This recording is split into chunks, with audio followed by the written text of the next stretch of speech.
What about that? What about that guy that was?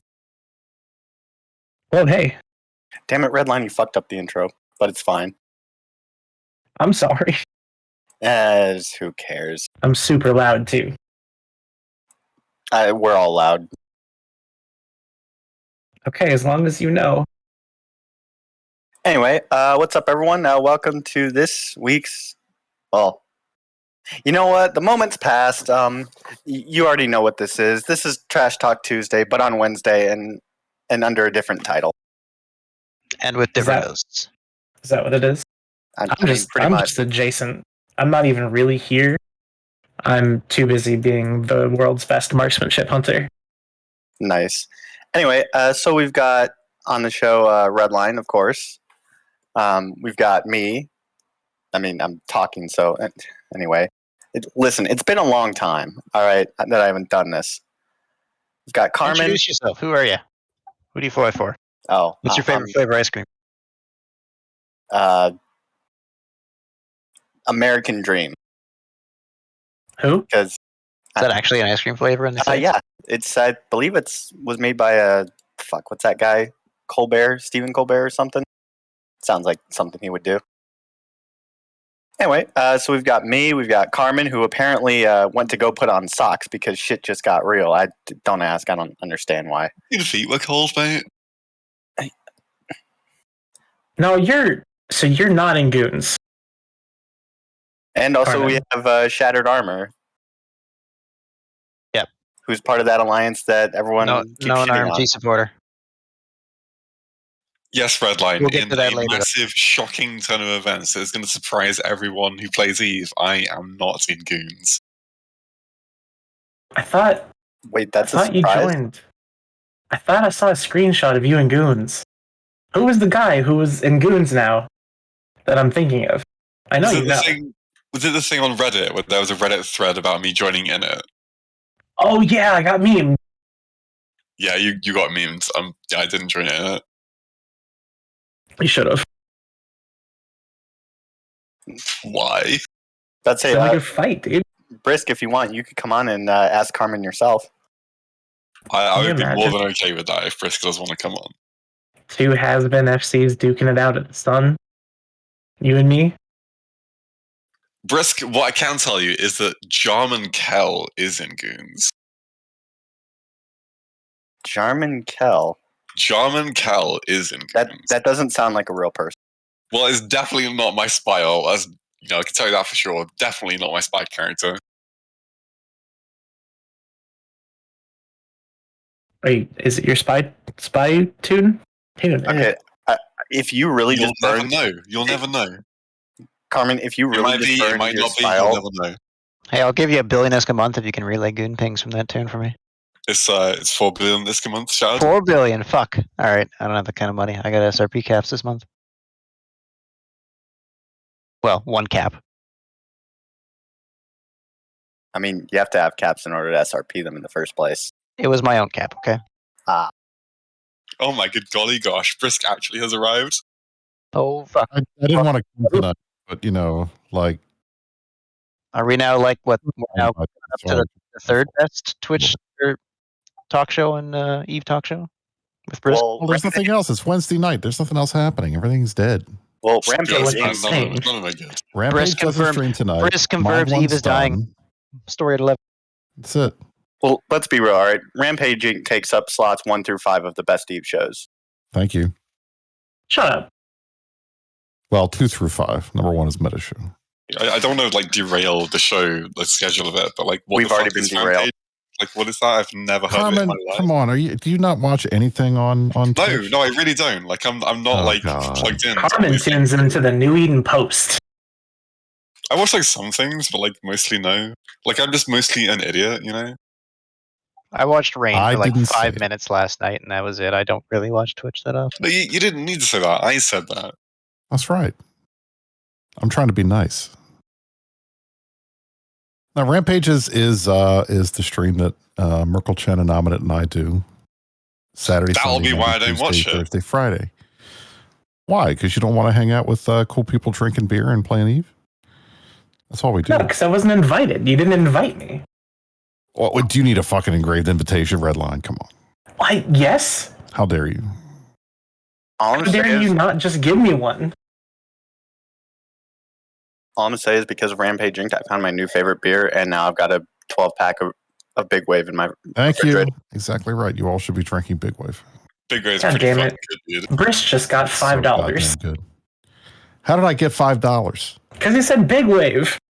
Fuck. They've got You Big know. Wave in the UK. He doesn't right? deny It's it. Need- legit.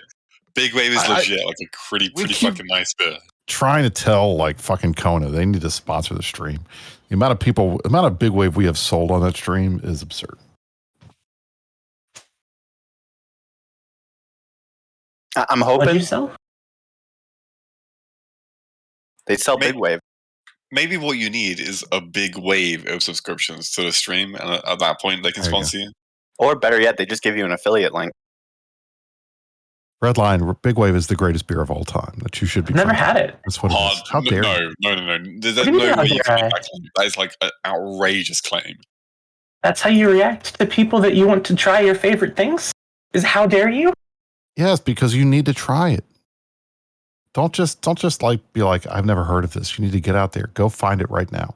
I'm telling you firsthand, Brisk. I have drunk a very large amount of this beer, right? And This is what I'm see. Even if Carmen and I can to claim agree, that this beer is like the best beer ever to have appeared in the universe, right? Like that's just totally wrong, right? Don't get me wrong. It's a nice beer. It's a good beer. I like it, but like it's not like it's like in the top. How do you even measure? How do you measure percentiles? Right? It's in like the top 10%. I would say of like beers I've personally witnessed and experienced. But like in the top 1%, probably not. now you're just insulting me. What are we complaining about? It's good, but it's not that good. Big Wave. Oh. Even though The- there was I'm not a supposedly a beer- big fight today. The best not thing a about it beer is the drinker. name, which is really telling. It is pretty telling. All right, Mrs. Brisk wants to hang out, so I'm going to see you guys later. But I thought Okay. I'd come in and All give you right. a little thrill. I'll catch you all Well, later. you enjoy that. Bye now. Tell her I said Bye, hi. Dawn. Bye, Dawn. Bye. He's got his endorsement dollars. He's done now. He got his $5. I wish. I'd be a shell for somebody. I'll give you $5 right now if you say, if you give me a sound bite to use at the end of YouTube videos. Okay. What do you want a soundbite of? I don't know. Make one. I mean, I've got a soundbite of Kel, basically saying how Mav didn't, toast the iHub. Even no one cares about that. So you're like months late to It's the like meme, saying right? nobody cares about the truth. Okay. And no one So cares about the anyway, truth. there was a big fight today, right? I only heard snippets of it. What happened? Y'all fed hard. No, You it's said not. hard. It's not a feed. It's insurance fraud. In The only thing Jake- that I know of that there was a bad sign-out, and I don't know if it was like a spy sign-out or just someone being stupid. I haven't looked at anything. I just know that there were two sign-outs, and one of them was really bad and like on the fort or something. One of I wasn't there. bad goon sign or bad like I don't know if it happy was like. sign-out? That's what I don't know if it was like a spy that was just like, haha, and some people are stupid and like jump to it. I Or wasn't if there. it So was take just this with a like- pinch of salt, right? But what I heard was that the Init cap sino, one of their sinos was like 100k off where the dreads were supposed to land. And I don't know why. I don't know, it might have been some Dumbo, it might have been a mistake, it might have been a spy or anything, but I heard that was one of the sinos, that was the one that I heard that went wrong. And apparently there was only like 10, 15 dreads to jump to it anyway, so like it wasn't like that impactful. Okay, I just All right, that was the let's- only thing I knew. Let's go back to the beginning. So, in Faith today, this afternoon, early EUTZ, I think, there was a fire fort armor timer, correct? Why are you asking if that's correct? Well, I'm just trying to fill in the context for anyone that has no clue what we're talking about. Right now. Are you certain that is what happened? Like, do you know what happened? Oh, that's Well, no, you that's see, why I'm asking. I'd like to get someone who was there on the show, but all of them are being a little bit. Okay, I being someone who can read a timer board can tell you what happened. Is that there was a Fortizar in Faith Abylis, which was XIX Fortizar in Armor Timer that came out, and that is what the fight was over. And then Goons took it as, you know, a green light to go in that an insurance fraud like half their dread fleet. It's okay. Well- we need to like whelp a bunch of stuff at the beginning of a deployment. It wouldn't be a giant deployment without a giant dread loss. They only had 105 dreads on field. Only. How many can you field? Yeah, but we're talking about Goons. We're not talking about Brave. Doesn't matter how I many. mean, we tests could Brave. talk about Brave. It doesn't matter how many dreads Brave can field because Brave isn't bashing fire fucking Fortizars while half a fire can't log into the game. No, I'm just making a throwaway comment about your framing of that, where you're like, oh, it's only 100 dreads, you know? I mean, that's a lot of dreads. Let's say I wish I had 100 dreads. I wish I had one dread. So does Goons. If I had 100 dreads, I would go invade. Would you? You can invade would a game you? like that, huh? Nah, I don't know who I'd invade. I was going to say like France or something, but that's the real world, and I don't know how I'm going to invade France with a bunch of EU spaceships. I don't think you are, actually. Yeah, I don't. That's why. So now I need to think of a new place. So like I said, I wasn't there, right? But my broad understanding of what happened was Horde brought down their main fleet from Join Lands, and Goons brought down, I don't know, a bunch of subcaps. I don't really know where from. Some of them are staged in Fifth Outlaws because of their like deployment signals there. I believe they at some point brought some later on from like 1DQ and Delve as well. And you know, the fight started on the armor timer of the XIX fort. There was a bunch of XIX and Horde caps, like carriers, who were on the Fortizar, and they were just like putting fighters out shooting stuff. And I believe Goons dropped their own carriers, like SS carriers, like the space superiority anti-fighter carriers at range from the fort. And they were like engaged in what is often called a fighter war, where fighters shoot fighters with those two groups of carriers. And then there's subcaps shooting subcaps, and subcaps shooting the fort as well. So, and then at some point during that fight, some absolute 300 IQ genius on Goon's side decided that it would be a great idea to drop like 100 anti-cap dreads onto an anti-cap fitted Fortizar, which, you know, the colloquial wisdom of, you know, pretty much everyone in the game for the last like 5 years has been like, that's a really fucking dumb idea. And then someone on Goon's side was like, today, you know what? That sounds like a great idea. And then they did it, and then they fed loads of dreads. And then after that, the fight sort of dovetails down towards Goons losing the fight, is pretty much what I understand. but did they reinforce the fort? They did reinforce the fort. They continued to reinforce enough subcaps to, you know, hold the grid and, you know, continue to shoot the fort. Pretty much what happens in all of these fights with Citadels is that when the fight reaches a certain scale of people in system and, you know, subcap fleets there, there's pretty much no way to stop them from reinforcing it if they want to just continue shooting it at all. Which is pretty much what happened. It seems like Goons fed massively, but at some point they decided to just, you know, basically double down and continue to play the subcap game, and then they did reinforce the fort. So to Goons, the cap fight was the subcap fight. I think, from what I understand, the subcap fight actually went like pretty 50-50. It's relatively even. The cap Fight was like Carmen, Is that your ba- mic just disconnected all of a sudden or switched inputs. It went back. Keep going. So my understanding is that the subcap fight overall was relatively even, give or take, you know, but the cap fight was very, very one-sided, where Goons lost that pretty badly. But they continued to reinforce subcaps, and then the subcap fight continued to trade with reinforcements on both sides. And then, because of the fact that there was just lots of subcaps there, obviously the Goons managed to reinforce the fort, because that's just what happens when you have that many people there. to be fair, if Goons would have done that whelp and not reinforced the Fortizar and won the objective, that would have been really bad. So like I can kind of understand them doubling down to like at least win the objective. Yeah, that's understandable. Granted, it came at the cost of a shit ton of dread. I don't think they necessarily needed to lose all those dreads to do that, though. You know, but you know, you want Probably something not. different, right? Is that how much we've decided a shit ton is 100? In like a not. If it was somewhere else and it wasn't Goons, would 100 dreads be a lot of dreads? Yeah, that'd be a fucking lot of dreads, dude. No, I completely agree. I think it's a shit ton of dread. Just Just a ton, a lot. But at the same time, we have to call it by its colloquially accepted term, insurance frauding. Co-locally? Colloquially. Who calls it that? Colloquial. Who calls it that? I don't know. Nobody. Listen, Riker does I'm because trying to he make a thinks he's shit post, fucking okay? clever, dude. It's so sad. Because like, it just looks like a feeding to me, to be honest. I mean, but isn't insurance fraud just feeding? So what you're saying is No. that you're trying to rename the name of feeding. He's trying to. I don't know. He's trying to like spin for Goons or something. Listen, I'm trying to go for a meme here, and y'all just aren't playing along. That's No. what's happening. Oh, Yeah. okay. Like, you tell us what the meme is, and we'll play along. The meme is that he's saying that they were trying to insurance fraud. They didn't actually feed. The only fraud that was going on here was anyone in Goons thinking they've got competent FCs.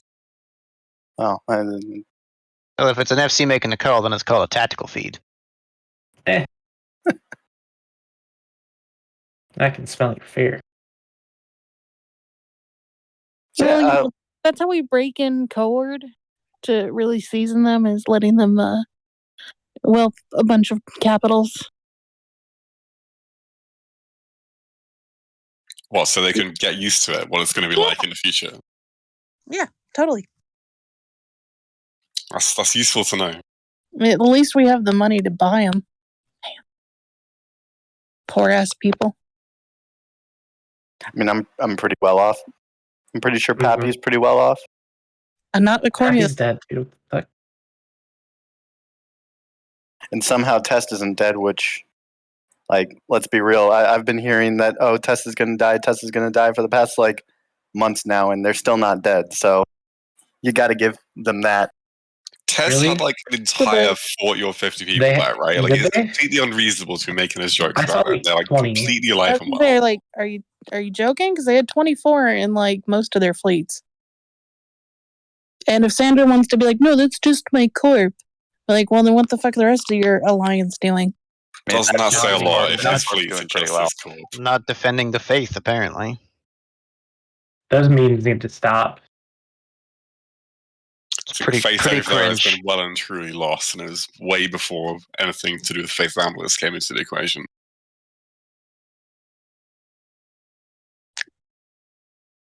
Anyway, You know- what the hell's spicy? I gotta say, Goons are very consistent. We're very terrible at dread fights. We're either even or lose. When it comes to Titan fights, that's when we'll win. I don't know why. Well, you guys were doing real good at dread fights when you had Pittsburgh there, but then something happened and he's not there anymore. What dread fight did Pittsburgh win?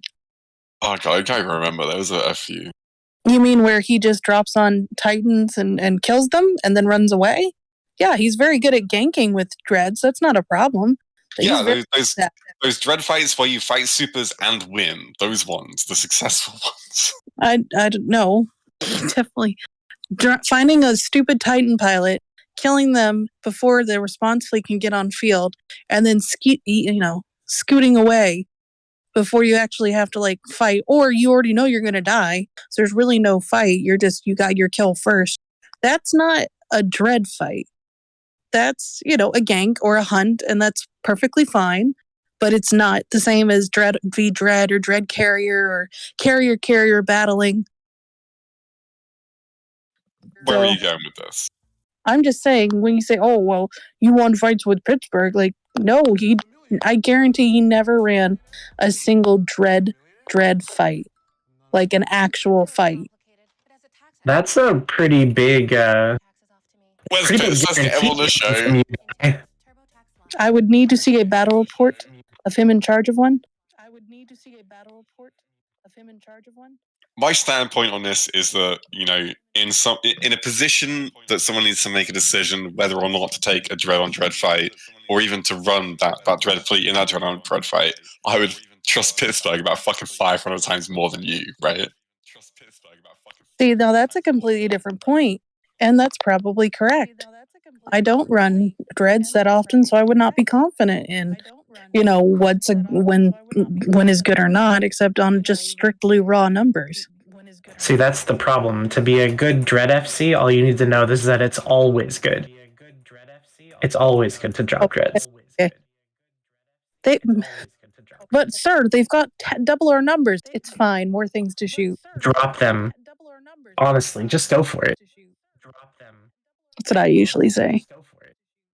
I wanted to hop on during the fight, but I was working, so.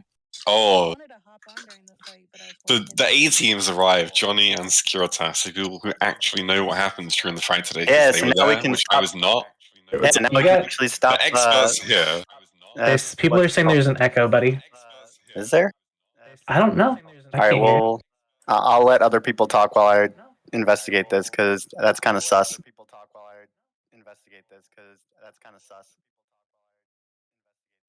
Can't believe you just said sus unironically.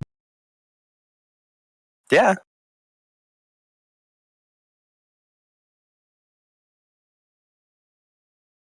Any Dread pilots in the chat? Hey. Not anymore. I mean, they're still pilots. They just don't have the ships. So was the Sino a spy, or was it just some shitty Sino pilot? Well, they pulled what we would call an initiative maneuver. You mean they took the initiative? So it was a tactical feat then. Okay. Could you elaborate, Securitas? Well, I mean, I hate to, but basically an initiative maneuver. I mean, if you've ever seen Init fight, they're very good at what they do. They let goons kind of get stuck in, and then they sit at 80k with Tremor and the Munins, or whatever they're in, Spike on their Eagles or whatever, and they kind of stay back and plink away at things, and then when the fight's over, they can extract mostly intact. So they did the same thing, but with Dreads, basically. Unfortunately, they were still in range of Scorch, so they took some losses, but managed to mostly extract. That just sounds like they use goons as a meat shield. Well, yeah, basically. How incredibly out of character for them. Oh, in it? Why, how the turntables have turned. So I've got the hot question of the minute, Securitas. Did you happen to see what was the name of the Sino pilot that was the in-Sino for the Init Dreads? So I was not there, to be fair. I was at work refreshing Discord and Zkill and all that stuff. But Johnny can probably comment on that. I'm sure he noticed. I didn't see the Sino name, to be honest. I just saw it was 100 off, and I said, "Oh, are those long-range Nagelfires?" And Billy responded, "No, they're close range." I'm not normally one to point fingers, but that's pretty fucking funny. If we happen to have someone in the chat who knows what was the name of that Sino character, that would be quite funny to find out who it was. I'd be curious because it's going to be one of their RFCs, right? Obviously, it's going to be one of their RFC's Sinos. Unfortunately, there's so many dead Sinos; it's hard to tell. You got to explain the significance of why it's important to know the name of the Sino character. Oh, because it's a massive flub. If you bring in 15 or 20 dreads, 100 off the actual dread fight, those dreads are doing 2/3 to 1/3 of the damage they could be doing, and that absolutely did have a massive impact on the outcome of the fight, because when the dread fight was at its peak, I guess, I was told there was 100 dreads on grid and I had 37, so Goons would have had 63? So it's a pretty big swing. To not have 15 of those dreads doing actual damage. What is the significance of knowing the name of the Sino pilot though, right? It's just embarrassing for them because they flub the execution, right? A little bit, yeah. But if you can link the name of the Sino character to the name of the capital FC in the future, what who. Well, yeah. It's rare that one person. Right? It's rare that one person is responsible for so much feeding. The last time I remember was when we all tried to take the gate back into ETAC V at the same time. That was probably the last time. Wasn't there basically one person who said to do that? Yeah, that was a good decision. Maybe there was. Maybe there was. That was M2. That was M2. The Init Sinos I see that died are Larasa Tanar and Mr. Jump. I don't know those. Mr. Jump is one of their really common ones. Yeah, that's the only one I could find on the battle report. Mr. Jump is Pando, right? I think Mr. Jump is Pando's one of his Sinos. Is there a reason why those dreads didn't warp over to the rest of the group? Because they were 110 off, so they weren't in warpable range. But you can warp to something behind it at range and get pretty dang close. If you have a warpable point at the correct range. If there's not, there's probably bubbles 200 everywhere bubbles as well. on grid, yeah. Well, that just means you get even closer. Yeah, but they may have been bubbled. But they may have been bubbled as well. I was coming for Sabres to bubble them when they came in 100 off, because it was obviously not where they wanted to be. If there's a bubble between where you are and where you want to warp to, there's a enormous distance where you can't warp, right? Like it's like 500 to 600k or something where you just can't warp at all. You know, if there's a block wall between you and the warp point. Well, if you're doing no damage, you might as well just warp off to like something else and then warp back in. Yeah, like a moon, and jump out because you know you fucked up. Yeah.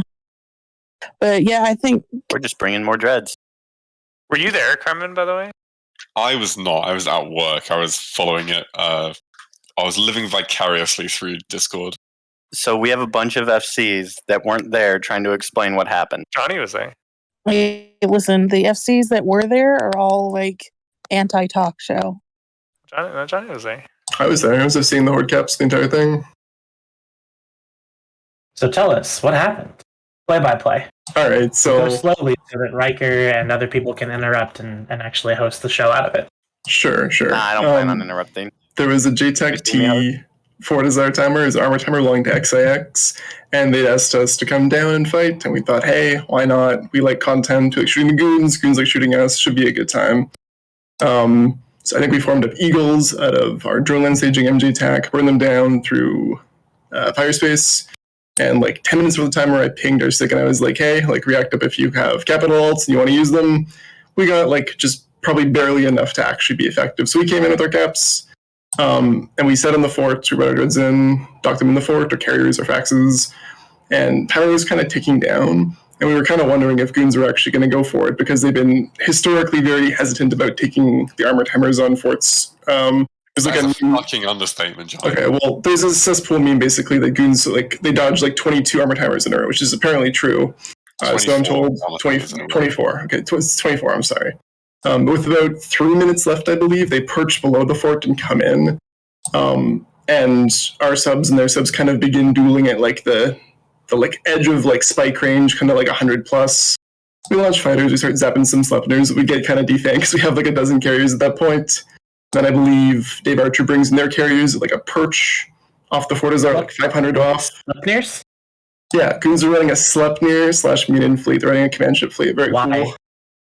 I'd imagine they've seen our Vulture fleet and they got a little bit jealous. They wanted to run their own command ship doctrine. I'm not really certain. But why wouldn't you just do Vultures? So you have to ask the goon. The benefit to Sleipnirs that I see is they have like double the alpha of immunes. If you're going against like battleships or other command ships, you can volley pretty effectively. But the downside is you have a much bigger sig, which means you take way more damage from fighters. We took a lot of Sleipnirs today with our carriers. Yeah, Sleipnirs are really good at like a small subset of things, which are not particularly relevant in pretty much all of the scenarios in which goons are trying to use them. Anyways, shield or armor? They're shield. They're not that tanky either as well. I think they have 150-ish, right? 150-ish. Like they're not that tanky. They have about the same EHP against railguns that Ferox does, right? Like they're not tanky at all. Yeah, they're not particularly tanky. So the fight keeps progressing. Goons bring in their carriers at a perch at full range. I think it was like 500-ish off, maybe 300. I'm not actually super certain. But we kind of have like a loose fighter war. I think I had about 20 carriers at this point. Goons probably had like 30 or 40. They had quite a few more than us. It was really clear we couldn't fight our war them, so we were kind of like poking around the edges of their fighters. And then someone goes on top of our carriers, and someone says, "We're getting dread bombed!"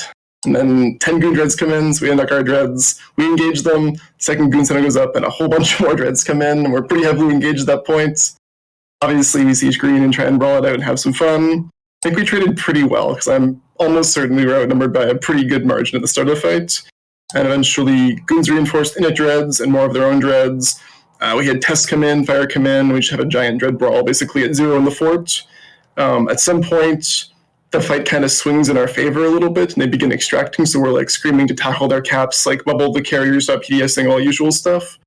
And we kind of take control of the fort grid itself, and the fight's happening like at 0 on the fort undock, basically, with everyone there going insane. And then eventually we kind of cleared of hostile caps, and the fight kind of moves back to the perimeter. And then goons kind of begin dancing around the grid. They had 5 separate fleets, I believe. I think they had a Sleipnir fleet, Init Eagles, Siberian Squad Nagas, and then I want to say DC, is it Serbs? Serbs, yeah. And then a Goon fleet 2 from 1DQ. So there's 5 hostile fleets bouncing around this grid. We had, I think, 3 fleets. We had Horde Eagles, Fire, it was Fire, and I forget, it was Immune? I was in Eagles. So Fire and Horde Eagles, and then Testers and TFIs were our main fleets. And we had a main fleet come from Dronelands later in the fight as well. And you say the third fleet was Test. How big was that TFI fleet? I actually don't know. I wasn't paying attention to the friendly subcaps at all. It was big enough. It was big enough. So the question is, if they had enough to volley, they had enough, and they did have enough to volley. That's all that matters here, right? It's not the size of the fleet; it's how they use it. Okay. Exactly. I think Test did a good job. Didn't Test bring a sub fleet at the start, and then like it appears? I'm looking at the battle report right now. It appears they brought subs and they all died, and then the TFIs. So Test brought bombers at the start, which I think is fine because Sleipnirs are definitely susceptible to things like void bombs because they don't have cap boosters, unlike vultures. I think they upshifted TFIs as it progressed to like we thought it would be like kind of a mid-scale blob fight to like full-on block fight. What ends up happening is Goons are very committed, the Imperium is very committed to winning the grid and like pushing the fort into Hull. So I think they took what you call like a Pyrrhic victory where they take a bunch of losses, but they did push the fort into Hull. So credit to them for sticking to it. I mean, I was kind of surprised that the fight escalated to like the scale that it did. I think this is the biggest fight that's happened in that it's. I have to say I was surprised to work. I kind of expected. Not really a secret. We've been like fishing for a big escalation. Hopefully somewhere it's not on a Goon fort for once, but we're very happy they took the fight. Nothing but props to the Goon FCs for brawling. It's a spaceship video game end of the day, and it's more fun if people actually engage. We kind of rused them the last several days where we kind of acted like we didn't want to take a fight, and I think they got a little overconfident maybe. Yeah, I mean, I think our execution was really good. I think they made a couple minor mistakes that probably cost them like a more even battle report, but it's always commendable when you see someone else jump dreads onto a hostile fort because it's a tough thing to do and do it well. I was surprised they did that. When I heard that over Discord, I assumed that if they had done that, their advantage must be so overwhelming that we were about to giga feed, and I was very pleased to see that did not happen. So. It was a pretty big ball move, not going to lie. Respect to them for that. From having looked at some of the loss mails, though, like I certainly think they could have executed it better, right? There's definitely a lot of things they could have done that could have made that more successful for them than it was. Just two things I would say. One, you need to get reps to your members because your dudes who've invested the time and money to train the big ships want to use them. So even if you lose kind of being in brackets, it's still worth it often. And your FCs want experience too. It's really hard to execute those well orchestrated offensive drops if you never take any risks involved. I imagine the dudes who mobilize their caps for the GEF deployment want to use them. There's a difference between using them and wasting them, though, right? Well, it's all perception, right? They won the timer, Carmen. I mean, from the Imperium POV, it was a good trade. Yeah, they won the objective. Right. Okay, who cares about the score? I think too, it's usually pretty good for Eve when the big blocks actually have these big set piece fights and commit to. I feel far too often people get roasted and lambasted for actually throwing down hundreds of billions or a trillion ISK today, right? I think the game is way more fun when people get to use their big ships and lose them occasionally. I'm sure that both sides will have no problems reimbursing their losses. So I have to say that's one of the problems with the cap changes is that carriers, I would agree. I think Johnny and I have discussed this very often. Carriers, I agree, they should be very expensive because they offer a really oppressive anti-subcap platform, and they're very capable. I think dreads are way too expensive, and part of the problem is that they're so expensive that people are very reluctant to take these kind of fights. I think dreads should be much cheaper, and so there should be kind of a balance where the carriers are pretty powerful, but they're expensive, and so you can kind of feed dreads to at even maybe risky chances to kill them. There's really no reason for dreads to be so expensive.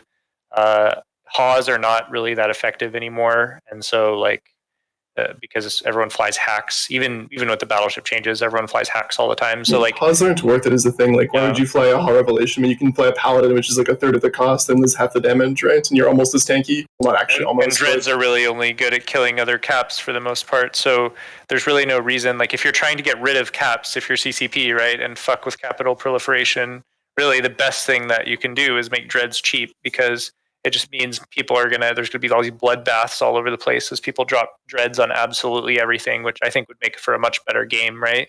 I feel like it would make everything much more interesting. I mean, the problem is fights like today. I mean, thank God Johnny has big balls and Dave Archer as well, because those are like really, really expensive fleets, right? Like, probably there's some, there's a risk of feeling like you're going to get roasted internally in your own alliance if you go for this kind of stuff, which is a shame. And if they were less expensive, I think it would dissuade more. Question I would ask too is like how many people in like all the various alliances are actually willing to take those kind of escalations? I don't think it's that many in general. I'm not trying to like circle jerk myself either. I'm just saying that like I think the line sometimes gets too caught up in the battle report and forgets it's a spaceship video game, and it's way more fun when you get to press the siege button and shoot some like enemy dreads. Yeah, there's just no reason it should be so expensive to do so. Is kind of what I'm getting at. Like, I don't think anyone would argue with you that getting to use your spaceships is more fun than not getting to use them, right? But I don't think anyone would argue either that getting to use your big spaceships and winning is a lot more fun than getting to use them. Yeah, of course. I mean, like, so it's the question is what is winning? I think is killing more enemies winning, or is putting the fort in Dahl winning? Like, both sides can say they won potentially as well. And thing is too, if you're a line bean or a line goon or like a member of our sig, you're getting a new hitch anyways. So why worry about losses? I mean, you're basically getting at the point unless of, you're in it. When is feeding okay, right? Like, is feeding for okay? Okay, so that's a different topic entirely, I think. Because that's irrelevant to what ships you use, right? Is feeding to win an objective okay? Is that like a thing that you want to do? Clearly, so if the Imperium wanted to, they probably could have like lost like 100 bill less if they just left grid after the cat fight was over. If they just said fuck it, like they've taken control of the fort grid, they have more dreads, or their dreads are like at least have survived longer than ours. We're leaving. It probably would have been a closer battle report, but the fort would have repaired and we would have had 2 forts in JT that are fire owned again. And I imagine they've realized by now that like JT is a pretty focal point in Faithopolis who's trying to take over the region. Yeah, absolutely. That's why they obviously huffed for it and went so hard today, right? And they reaped the rewards from it by putting that main fort as their own to reinforce.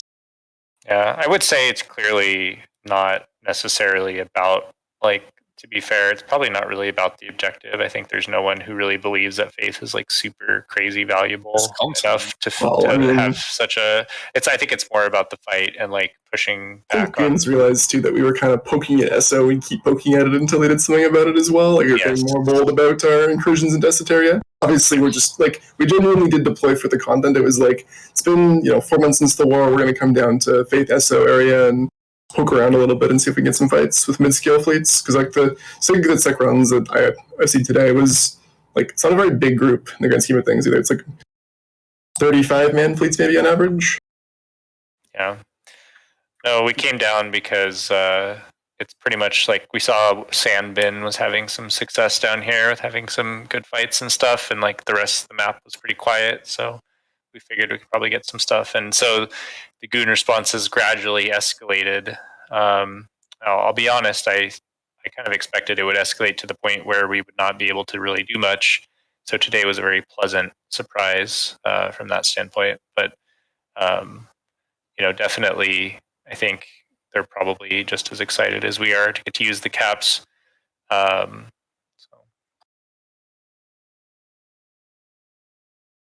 just happy to have a break and not have to constantly defend my space. Yeah, I mean, the stakes are pretty low on either side. Faithopolis is kind of an ideal battlefield region. There's very few people who really live in it, and there's not a lot of infrastructure there. So it's kind of an ideal place where the stakes are really low, kind of. For a place where the stakes are relatively low, it does give you a taste of what it's really going to be like on the attacking side, though, fighting into a side that is actually taking advantage. It does, and actually, I'm glad you brought that up, Carmen, because it ain't going to be like what it was like in World War B when Goons had all of the advantages on their side and they still lost. Pretty much all the fights. During the duration of the whole war, they lost mostly all the big fights, right? Sure, they didn't lose everything. They didn't lose the war. But, if you want to flip that reverse card out and be oh yeah, no, because they didn't lose, that means they can obviously beat everyone else in the game. Well, that's what I was telling Johnny. Offense, holy shit, it is a different ball game. It is a different ball game doing that shit. Well, that's what I was telling Johnny. I said I think this is very good because I think Goons are finally going to appreciate that it is very difficult to attack. Faithopolis is not a terribly, entrenched, well defended, high ADM'd region full of people living in it. And even so, like even with the advantages that they have, it's been difficult for them. I mean, they've done fine so far. They've taken some of Faith of Ballas and they've won a lot of timers. But like, as you can see, even with a sort of like, Horde doesn't live down here except for our SIG and X-Death live a couple regions away, and so nobody really lives in Faith of Ballas. And even with that, you can have these things where suddenly you're losing a lot of ships and a lot of ISK and objectives and stuff. So I'm hoping that they gain some perspective, because we got they made a lot of fun of us in World War B for not being able to finish the job, but it was a very difficult job, and I think it's very difficult to appreciate unless you were the one that had to do it. And so hopefully they're getting some appreciation now that in Faith of Ballas, it's not trivial, and this is like the easiest possible conquest you could imagine, right? I mean, it's like an empty region and nobody really cares about it. So yeah, I mean, like pretty much like, if you want to go the route of like saying, like Pappy is defending, which is, arguably there's some truth to that. It's not completely true, right? There's some truth to it. How many alliances from Pappy actually are able to go there to defend with subs easily? Not very many. It's a Horde SIG and Test and Fire. Like, it's not like saying it's Pappy. I think is a little bit disingenuous because NC's not involved, PL's not involved, right? But they are saying that, right? So that's why I'm addressing it. And then you start to think like, well, how many of these alliances cap fleets are there? And it's like, not really any of them. Like XX got a bunch of their caps there, and like Horde got. We have caps, but our SIG is like 200 dudes, right? So it's pretty small. Right, exactly right. And how many people from Pappy's side got a super fleet there? No one. No one's got no super fleet there, right? I asked Scobbins about moving the shield fleet down, but he said that they need to defend Outer Passage. And how many keep stars are there that we can defend the keep stars in Faith Atlas, right? There's no keep stars there to defend. There actually was one. This is curious too. If anyone from Init's listening, I'd be curious what you think as well. There actually was one in Faith Atlas that Fire bought from, I think it was Evictus. And I was under the impression the reason the Darkshines had moved their supers down to Esoteria was to kill that Keep Star. We actually had some counterplay going on around that. We were pretty sure it was going to die, though, still. Yeah, we were like, oh, that Keep Star is dead. And it has a very big Titan fleet when they choose to field it. But it got scooped. It was safely scooped, so it ended up happening. So anyway, right, like most of the things that are like the big boy hammers that you want to use to defend a region, right, they're not really there. There's not really any of them there in Faith Atlas, right? And, even then, to take a fort is, not going to lie to you, right? Obviously, JTAC-T is a fairly important system, right? Like, it's a fairly central hub system. It's useful. It's an important one that everyone wants to keep. But to take a Fortizar, even just an armor timer, it's cost them more, like $500 billion ISK today? 670, I believe. It was like 2/3 of a trillion. But who's counting? And it's a Fortizar with most of Pappy's like subs not even able to get there, right? Most of the alliances don't give a fuck about going there. There's not really any cap fleets there. There's no keep stars there. There's no fucking, super fleets there. And it's costing them $500 billion ISK for a Fortizar. Yeah, by the way, Fortizar, for reference, costs the same as about 2.5 dreads. So I would assume the metric that Goons did before dropping there today was, it's just some Horde SIG caps. We have the Goon caps here, like more or less main Goons and main Init caps. We can dunk that. I'm guessing they didn't account for like how many we had maybe and miscalculated. I'm guessing they didn't calculate for fire reinforcing and for test reinforcing with extra dreads. That's kind of what the metric like went askew a little bit would be my guess. Well, the point that I'm making, right, is that bearing in mind this context of like how like this is very much not heavily invested in by any of like air quotes Pappy that Goons are trying to make out defending this region, right? Bearing in mind how much they had to pay to get so little into this region that is not entrenched, no one's really defending that much.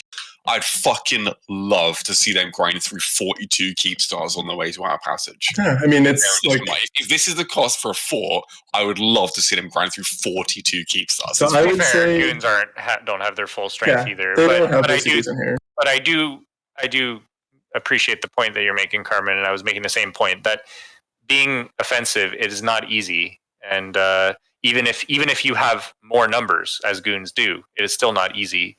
Even if you have more caps, it is still not easy. One point, defensive structures are very, very, very strong. One point I would make too, Carmen, is that with Ansiblexes having no fatigue, I think it's something like 47 jumps from where Horde/NC live in drones to get down to Fate with no Ansiblexes. And if we actually had to gate 47 jumps to get here, I can tell you for a fact we would not be moving our main fleet down. I suspect if Goons had to gate like whatever it is, 35 jumps from 1DQ to J-T, I suspect they wouldn't bring main fleet either. Actually, I believe it's like 8 jumps for them.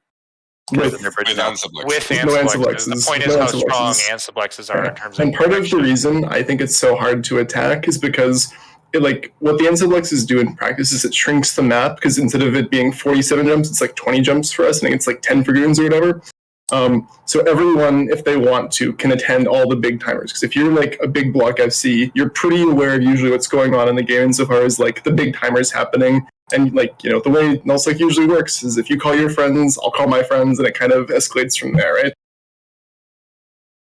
Yeah, that's absolutely true, and I totally agree. That's entirely what the outcome of Ansiblexes being as strong as they are is. The strength of Ansiblexes has been one of the things that I've railed against being completely game breaking for a long time now. So we need to delete Ansiblexes. I mean, I don't think it should be deleted, but I think the ability to like chain skip 10 jumps at a time based upon how much space you hold is like way too powerful for starters, because it turns every big timer into a blob fest, meaning like what should be a 100 on 100 becomes 500 and 500, and it just keeps scaling up and up and up and up. Yeah, there should be a benefit to having local strength and dominance, and right now there's really not. And it's very impressive too for the small to mid-sized groups, especially because it means that if you live anywhere within Titan bridge range of hostile space, it means they can basically always be in your shit if they want to and mess up your day, which like I think is not necessarily great for the game, because it encourages the big alliances, which I am part of as well, of course, to get even bigger. Yeah. The entire point of jump fatigue being introduced in Phoebe, right, was to remove the ability of force projection with capitals, right? And what we've ended up with, and I know that it was this before, and it's not really any different now. But what we've ended up with is just the same amount of insane force projection with subcapitals instead. And it's actually more oppressive because you can't field capitals unless you have subcapital control. So like subcapital dominance is what you want to have in all of these fights, right? And that's the thing that's not changed at all. Like jump fatigue is like certainly curtails the ability to force project capitals, but there's been no difference at all made in about the last 10 years of the ability to force project subcapitals using jump bridges.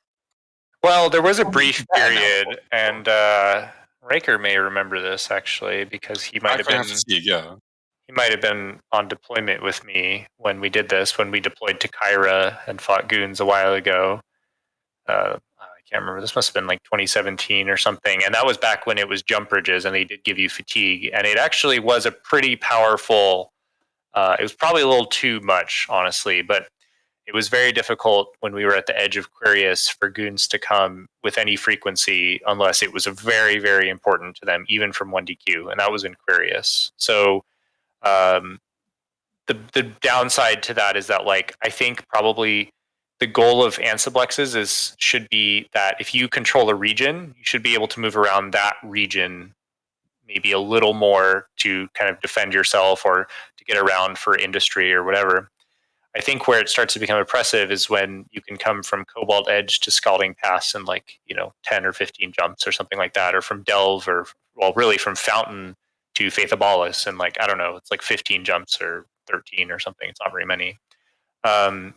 So really we can get from our respective stagings both to the other side of the map in 20 minutes at most, which is really too strong. I think probably the fatigue is not the answer to that. I think probably the answer would be something like a wormhole polarization.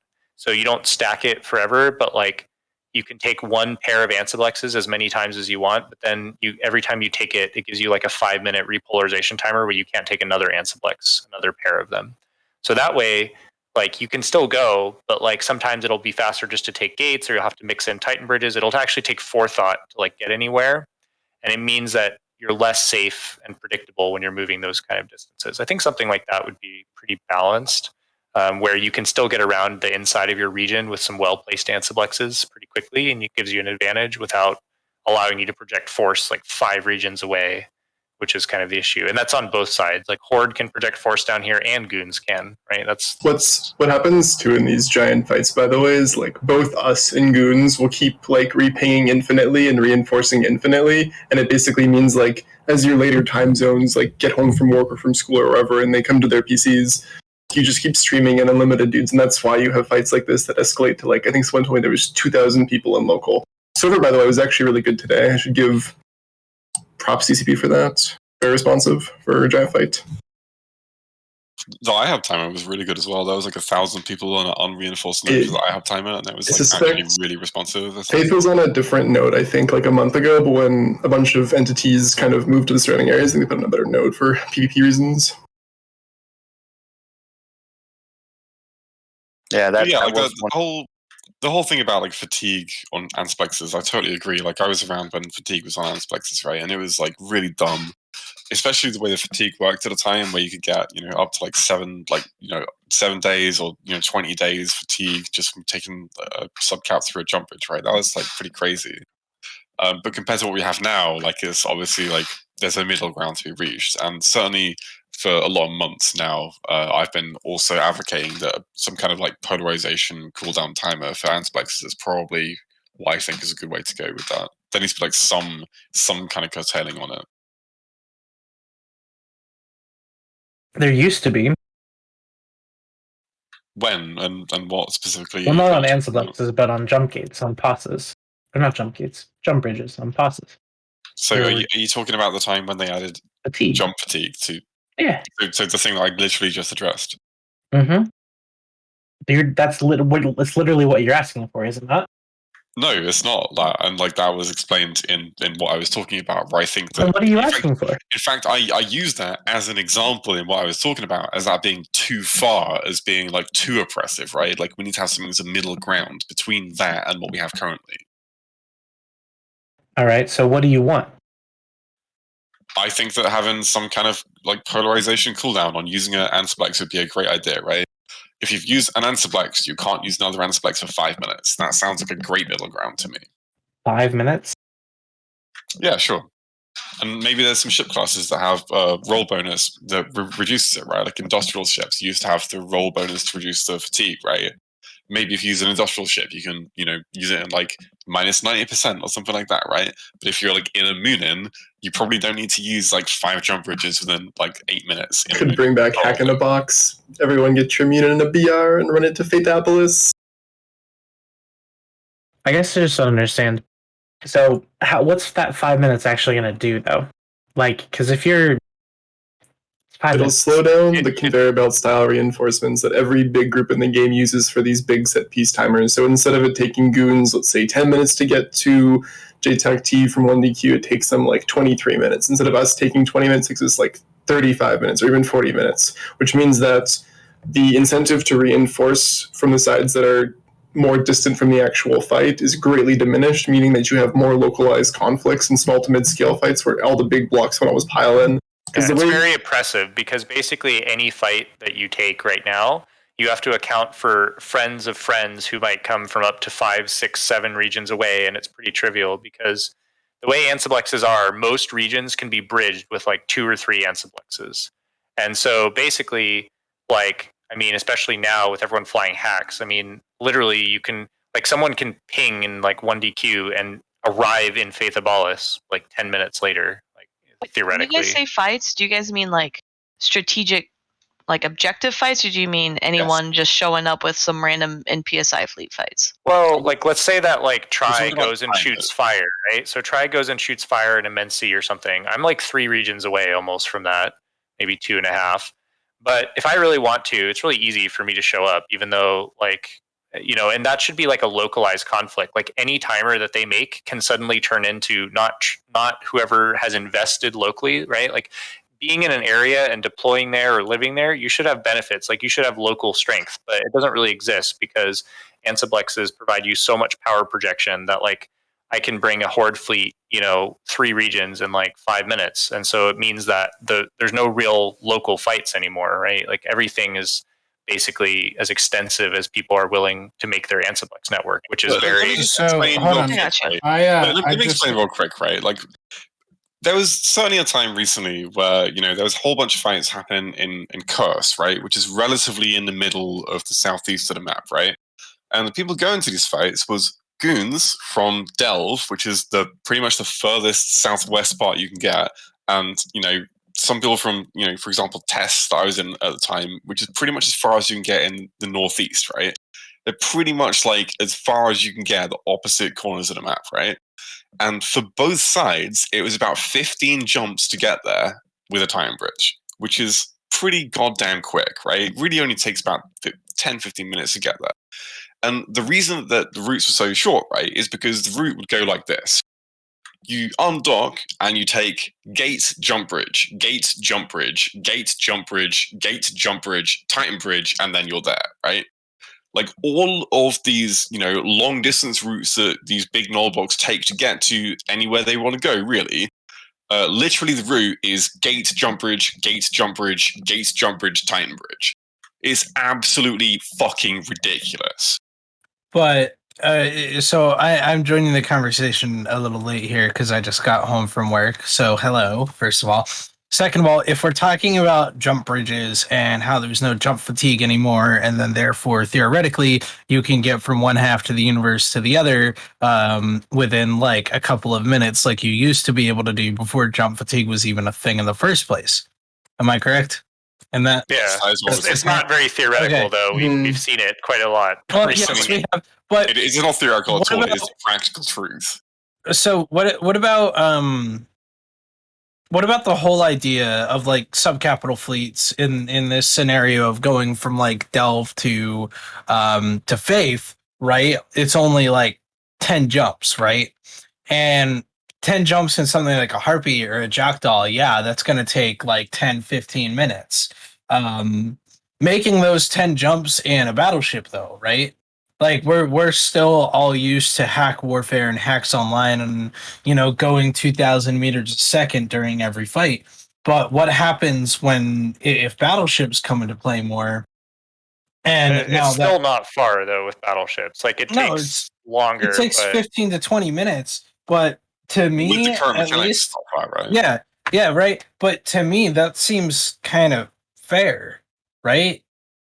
Because otherwise, you're spending because like as far as I remember it, back when I first started Eve and I was living in Providence, you know, back in 2015, 2016, and I was living in Providence, I still distinctly remember, you know, as far as fleet fights go, being a lot slower than they are now, right? Instead of a 10 to 15 minute form up, you had a half hour to 45-minute form up because we needed the fleet comp to be exactly perfect. Then you had an additional half hour, 45 minutes of travel, right? And you didn't take jump bridges too much for fleets because it was mostly a Titan bridge chain.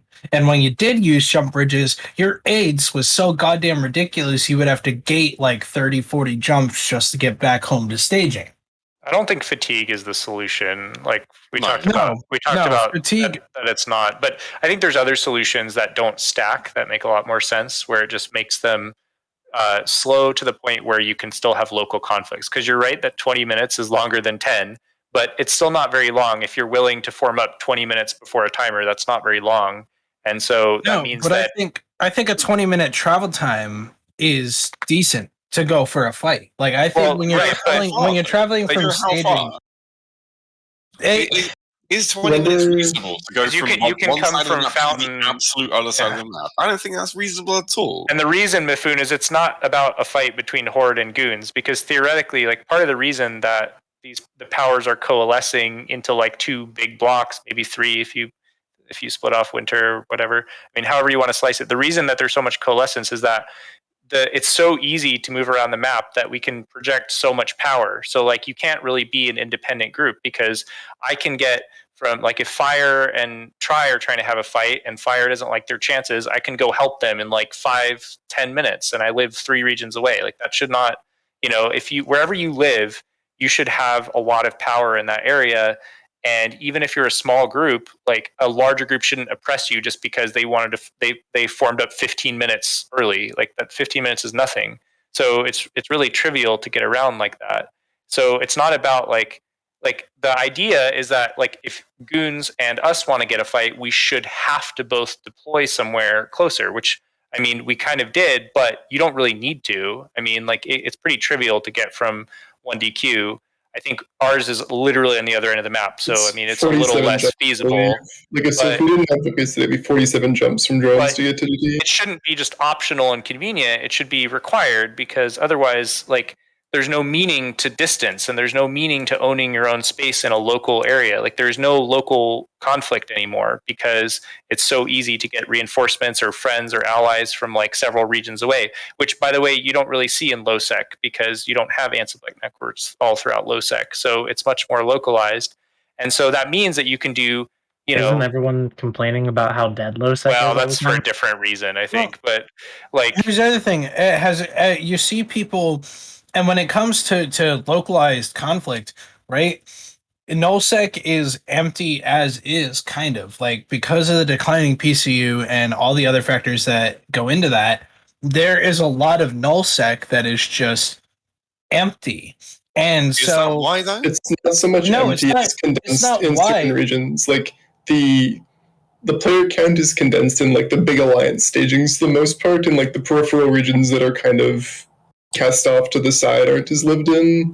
And part of that is because it's so easy to project power that you basically have to join one of the big blocks, right? Well, I don't think that's not a reason as to why people are joining the big blocks. Yes, it's safety. The reason that people have to join big blocks in this day and age and Eve is nothing like, yes, projection of power from larger alliances is a big thing, but the main reason that pushed people that going from taking a 100% alliance not being like feasible anymore within the scope of EVE Online, the thing that caused that was things like industry changes, things like FOSSISOV, things like super capital proliferation. Well, right? FOSSISOV actually makes it pretty easy to defend your SOV in many ways. So I would argue that that actually makes it easier for smaller groups. I mean, the problem really is that, like, if Goons or Horde decide that somebody who lives like even 3 or 4 regions away shouldn't live there, they just build an Ansiblex network to the edge of their space, and like suddenly you have a super highway where you can move 250 hacks like right away to their doorstep. You don't have to deploy. You don't have to move anywhere. Like it's pretty. And not to mention that like reinforcements are almost totally safe. And I talk about this with some other people who like to small gang. I think personally that if there's a fight going on and people are just free burning reinforcements, it should be like that should have a risk to it, but there really isn't. And the reason is that those little gates between the Ansiblex networks are so like split up. So like if someone gets past you, you can't just go to the next gate, right? They have now gone to a completely different area that you cannot touch them, and you have no way to get to them. So, I mean, there's like a lot of things that are wrong with the power projection and Ansiblexes, and it leads to a lot of knock-on effects where like there's no reason to like own a lot of the space because it's so trivial for people just to move massive amounts of force super far, and they don't have to put in any effort to do it. Like, also like if you make that harder though, then it also makes it a lot harder to move smaller groups through. Well, that's why I said like I don't think fatigue is the answer. On an island or no, I think that there's a balance where, like, for example, like I said, like a wormhole polarization mechanic or something where like you can go through one set of Ansiblex as many times as you want. So like the local kind of back and forth travel is not really that much impeded. And if you go through another one, like you have to wait 5 minutes before taking a second pair, which, if you're taking 2 Ansiblexes, that's really not a long amount of time. But it starts to add up if you're taking like 8, right? That's when it starts to become a problem. And really, I think in this game, there should not be a lot of scenarios where you're consistently taking 8 Ansiblexes. That's when you start to think about why am I needing to take so many Ansiblexes to do something? Like maybe I should either be living there or I should have to invest something to be able to project power that far away. Well, rather than, here's the thing. Let's just say that scenario in which you are taking 8 Ansiblexes in a row, right? Like surely that is exactly the scenario in which we're trying to, reduce the amount of power projections available for you to do that. You shouldn't be able to do that. No, so here's I'm gonna propose something here. Let's just say by God, by the wave of Bob's hand, right? CCP does something that, X thing that makes large, super far distant ansiblexes not feasible anymore, right? What are you going to see then with that projection of power? You're going to see people. You're going to see people use wormholes but people already try to use wormholes here and there. I mean, Horde was doing stuff the other day with wormholes. Even Goons, we use wormholes a lot of the time too. We have an entire tool that tells us, what Yeah, it's not wormholes are nearly as available to predictable, us. and you have to do a lot of work to do that. Yeah. It's Yeah. high effort, it's RNG, and it's unreliable. Yeah, and so you put in, like, once again, you are putting in an investment to get that, right? It's not just basically a given. And I would say, by the way, Mifune, so take this example. Let's say that there's like a 50-man Horde hack fleet, and they go like 2 or 3 regions away from MJ, and there's some small alliance that drops like 15 battleships and triage on them. Now, think about what happens if the Ansiblex network is there and it's 5 jumps from MJ versus the Ansiblex network takes 5 minutes each. How can that smaller alliance counterplay us in those 2 different scenarios, right? Like if there's a timer that matters, either we have to decide that we want to form up really big and we have to plan for it ahead of time, and then whatever we move there, whatever follows after is going to take a long time, and so that's a big investment. Or we send a smaller force, and then if we get dunked, like we can't just snap our fingers and teleport 250 hacks and kill all their caps. So it would actively encourage risk taking and more dominance by smaller alliances. I think. I mean, do you disagree with that? That would really open the door to I that? can see how that can open the door for some things, but I don't think that Ansiblexes. I think what's I don't good think about the status quo? Like, what's good about that? I don't think that Ansiblexes. Hold on. I don't think that Ansiblexes alone are the sole problem that causes small alliances the need to do things like Batphone. I agree with that. And I don't think, and I can see how it can force more of a strategic thing, more of a strategic planning phase than it does now. And that can be a good thing for Eve, but I feel like people won't. I feel like that hurts the fun factor a little bit too, right? Like those of us who played in 2015, 2016, how much did you hate that you would join Fleet right after it was pinged, and it's 45 minutes later, you're already down 2 beers, you're already down a couple of snacks, and the fleet still hasn't undocked because they got to strategically plan the fleet comp. They got to strategically place all the Titan bridges that are going to take you to the fight. Well, maybe maybe you shouldn't do beforehand. Maybe you shouldn't be taking engagements that are that do you know what I mean? Like that puts soft No, but limits that's on thing, that puts soft limits on power. This is like a really meandering point here, right? The point at the start that I wanted to address, right? The supposition that people are saying that antiplexes are the only reason that mid-scale alliances don't exist because they get blobbed by big alliances, right? I don't think anyone here is saying that, and I don't think anyone here really agrees with that point either, right? And I don't think, obviously you're saying that's not true, and I don't think anyone here thinks that's true. But probably that's not the only reason, right? But do you think that is a strong reason that helps that to not happen? Yes or no? I think it's a strong reason on the part of the big blocks. I think the reason that that small alliance Batphones P-Horde or Batphones Goons or whatever, right? They Batphone us and then we assess the situation and say, okay, yeah, we can help out, right? Like I feel like it does put pressure on the bigger block alliances to really think about whether or not they want to answer the Batphone or not. Yeah, or deploy, right? That's the other thing. It's not the only reason, right? But it's certainly a big reason why this is happening. I think, at least.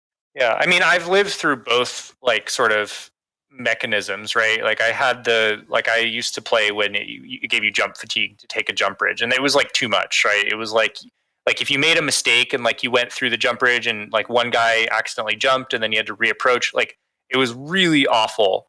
But, like, I think some middle ground where it's, like, you can, like I said, something like the polarization or something, where it kind of like slows things down, but it's really not like an inconvenience. But it adds enough time that if a fight is already happening, that like you can't like snap your fingers from like 3 regions away or 5 regions away or whatever, and like instantly, like people will take a lot more risks. Like I know that like I would, for example, like, you know, and I know that if you're in a smaller alliance, which I've been a small alliance CEO before, I used to lead 1,000-man alliance before, and the risk calculus you take obviously depends on your big neighbors, like how quickly can they get to you.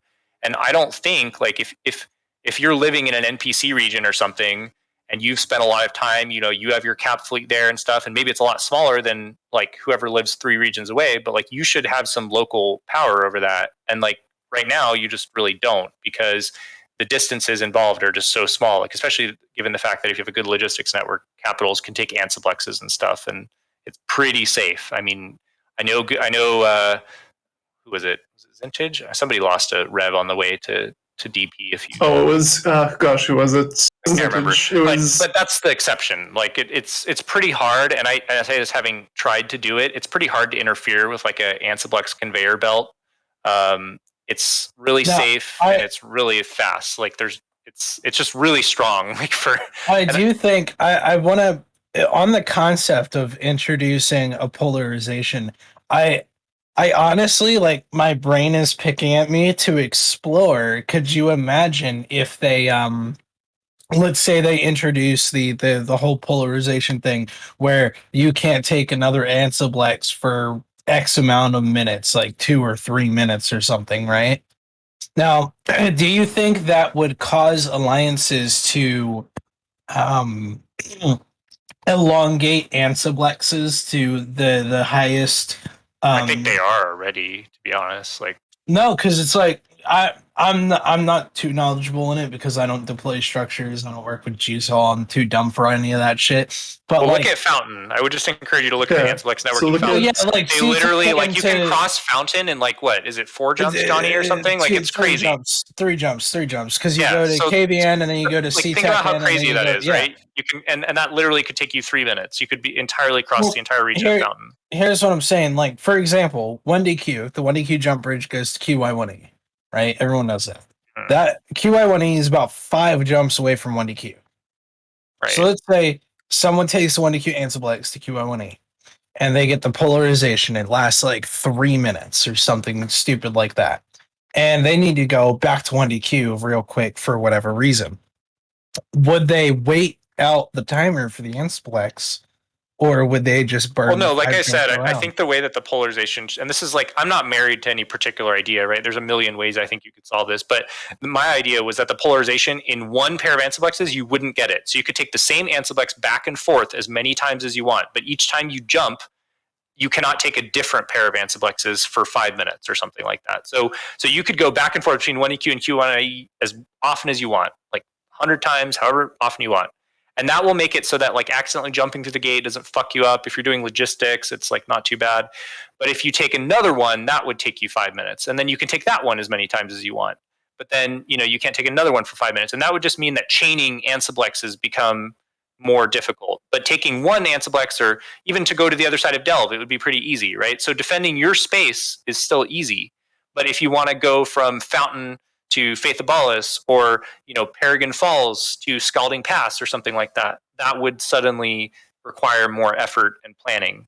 And you're right, maybe you would have to find a wormhole, which is effort. That's emergent gameplay. It's something you have to do. It's, you know, it's random. It's not like, so I think that encouraging local transit is fine. Like, I think the Ansiblexes are really good for that, and that's a really good quality of life. I don't think that should be taken away. What if your alliance's capital system? What if in the capital system of your alliance, right? The region that the capital system is in is the one where you get no fatigue, no polarization. Yeah, that would probably be fine too. Home region, but then out of your home region. Nah, because then the small gangs would be mad because they'd be like, "Oh, you didn't do anything to help us." My Because they don't want suggestion people to be here, able to right? take jump gates so they can't chase them down. Well, that's a political thing, right? Then it turns into the politics game. Like, do we want to piss off the larger alliances? And My suggestion here is that maybe we don't need to use this time in this forum to play armchair game designers. And let's be fucking honest, right? Why not? CCP, love them or hate them, CCP have got a whole bunch of actual professional game designers who work for them, who may or may not have also already thought of most of this stuff, right? We probably don't need the to ones talk that about put these most of this stuff systems that now, you don't right? like in place. here's something that we can talk about. Let's get the fuck rid of quadrants and bring back the 5 to 6 month the mega. You're like, They've you're already late, got rid of dude. quadrants. Pay attention. They've removed those like months ago. Like literally 2 months ago, Rain. What do you mean? I've been working almost Start of the year? I've Is been that almost working. April? I've been Oh my working God, it is. 60 hours a week for like And you 2 run a months, talk so- show and you show up on talk shows. You can at least read a dev blog for 30 You seconds. know what? The last dev blog I read was about fucking compression. All right, like That came out after they removed quadrants. So well, I miss some here and there. I'm not a perfect human being. Well, anyway, I I understand what Carmen's saying. Like the specifics don't matter as much as identifying the problem, right? And I don't know if CCP see this as a problem. I think that's one of the issues because honestly, I'm absolutely certain they do, because I am truly convinced that at least some of the people on the CSM will have told them this, very emphatically. I mean, even because we spent so much of the last couple years in the Delve War where the Ansiblex sort of force projection was not a big issue for either side. I kind of, it's not something I spent a lot of time thinking about until, Faith Abolus, basically. And the reason I thought about it is basically because, both us and Goons, it basically turned into the conflict that is, I think probably a lot of the people involved are not really wanting or have not, basically it's not what we went into it expecting. And part of that is because it's so easy, it just escalates until it's like the entirety of the strength of both sides fighting each other. And there's no mechanics to kind of prevent that. It's so easy for us to ping main Horde and bring them from MJ, or for Goons to bring main Goons and bring them from 1DQ, that there's essentially no barriers to that. And it's really worth examining why that is, right? And really, it's down to Ansiblexes. There's really no other way. I mean, wormholes have a mass limit. There's no limits to this kind of thing. And There's it's no only downside. There's no downside to Ansiblexes, right? The range is the only downside. And the range is not bad because you can chain them, right? There's no other mechanic in the game other than maybe filaments, and even then there's a timer that lets you infinitely chain something without any sort of build up or consequences, right? You can't teleport like that with any other means. Ansiblexes are the only one. They have a very unique mechanic that way. And I think people don't think of them that way because we've always had jump bridges and stuff. But even in the past, jump bridges, they had their own issues. They were put on a POS. They were they didn't always the notifications were dodgy, and the fuel, and you could bubble them. That's another interesting thing. So jump bridges, if you bubbled them, you could not take that jump bridge until the bubble went away, which obviously was very annoying. I definitely used that to my advantage in the past, but there's really no counterplay for Ansiblexes. You can just take them no matter what. They're quite hard to reinforce in a reasonable amount of time, given that it's literally on a super highway to whoever you're reinforcing has a super highway directly to you. So it's very hard to reinforce them in time. So there's not a lot of counterplay for that kind of thing. And so I always... And let's not even get into the issues of the administrative overhead of sharing other alliances, Ansiblex networks, right? Because back in Yonder Day, when it was jump bridges on POSs, if you were using a different alliance's jump bridges, you had to have the password to the POS to be able to use a jump bridge, right? And nowadays, it's all based on ACL, which is, obviously a convenient quality of life upgrade using ACLs for citadels and stuff like that. But what it also does mean is that as long as your alliance is on the ACL for Ansiplex access, you don't have to do anything. You can just use any Ansiplex you're on the ACL for, right?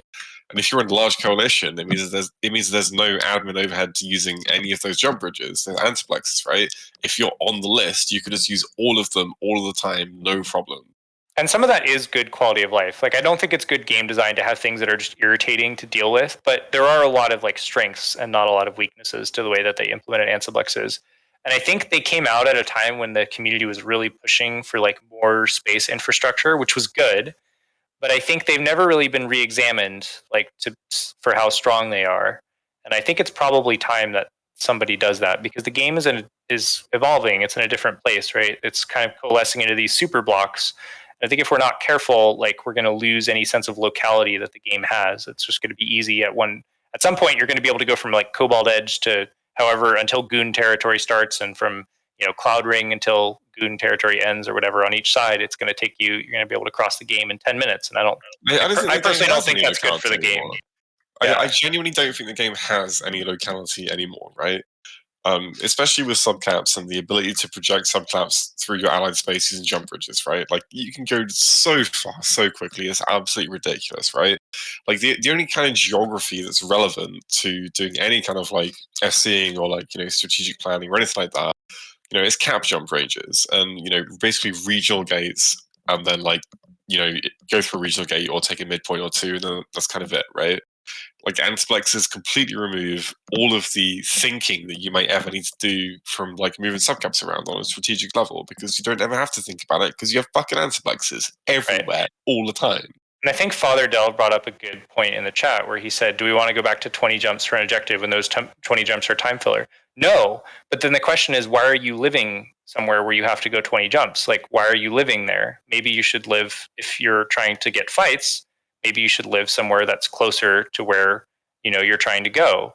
That's the whole point, right? You want to be local to whatever you're doing. So if goons decide like, hey, fuck Horde, they're fucking with us over there, they did do that, right? But they really didn't have to.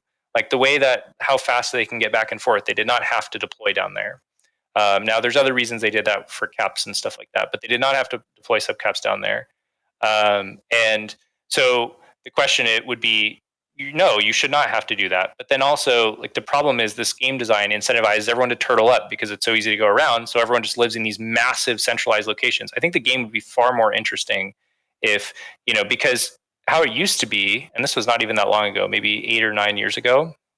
Wow, that makes me sound old. But every alliance had their own staging, which is not really like a thing that much anymore. I mean, it is to some degree, and so when you were like fighting in that staging or near in their space, you were fighting that alliance, and it wasn't necessary or even desirable to turtle up in one place because it was harder to project force that way, right? And unless you're in a fight for your survival, which maybe Goons were a while ago, but they're not now, it was not required, and it was actually a disadvantage.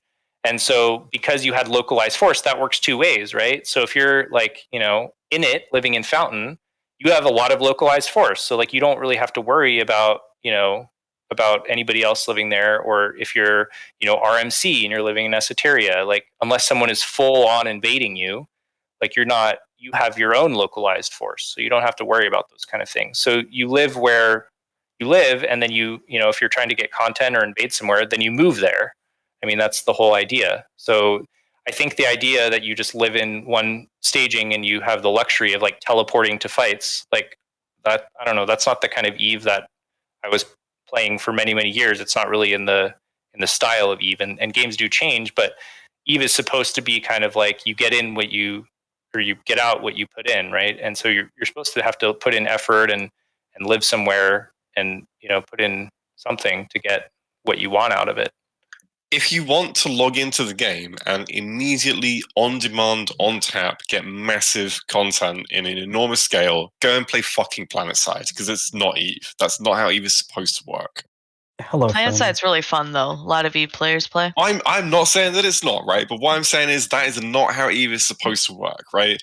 Like, Eve is not supposed to be a game where you can just log in and be like, oh, there's an enormous fight happening on the other side of the universe. I'll get there in 5 minutes. Why not? Ridiculous. And PL doing that is what led to the jump fatigue in the first place, for the people who don't remember.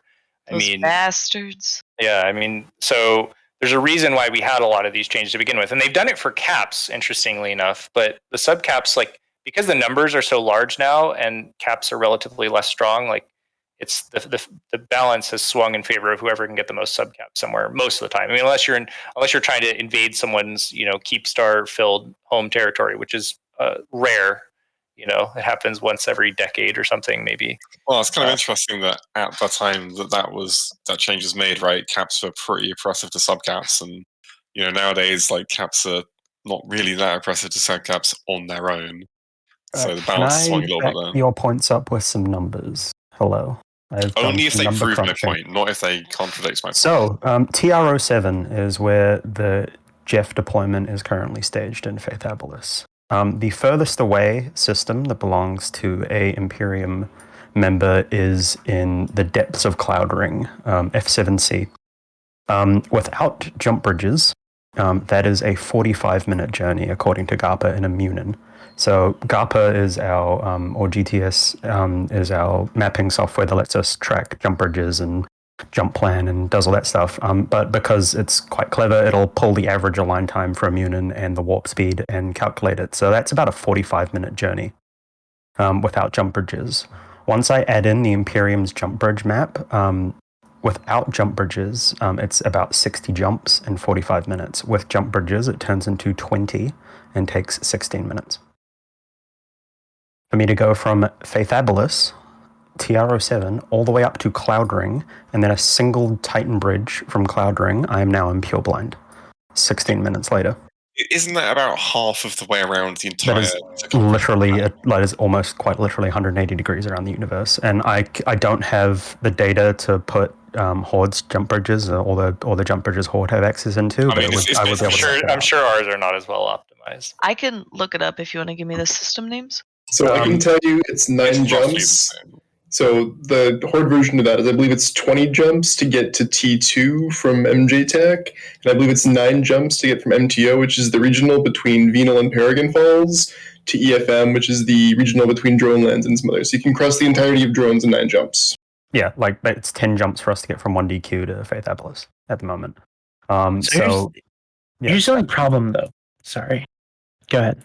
I was saying it's about 10 jumps for each of us. That is what Carmen and Securitas are saying, is there's no locality, because both of us, the two biggest blocks in the game, can go have a smack fight 10 jumps away from each other despite living literally on the other side of the universe. Well, I think it's about 10 jumps for you guys, and then I think from the Horde staging to get down there, it's about 16 jumps to get to a Titan in range, I think. So it's a little bit more for our side, but it's not really that much in it. It's pretty much the same, and it's pretty much as far apart as you can get. Right, the two opposite corners of the map. It's really hard to waterboard hacks too. So let me jump in real quick here.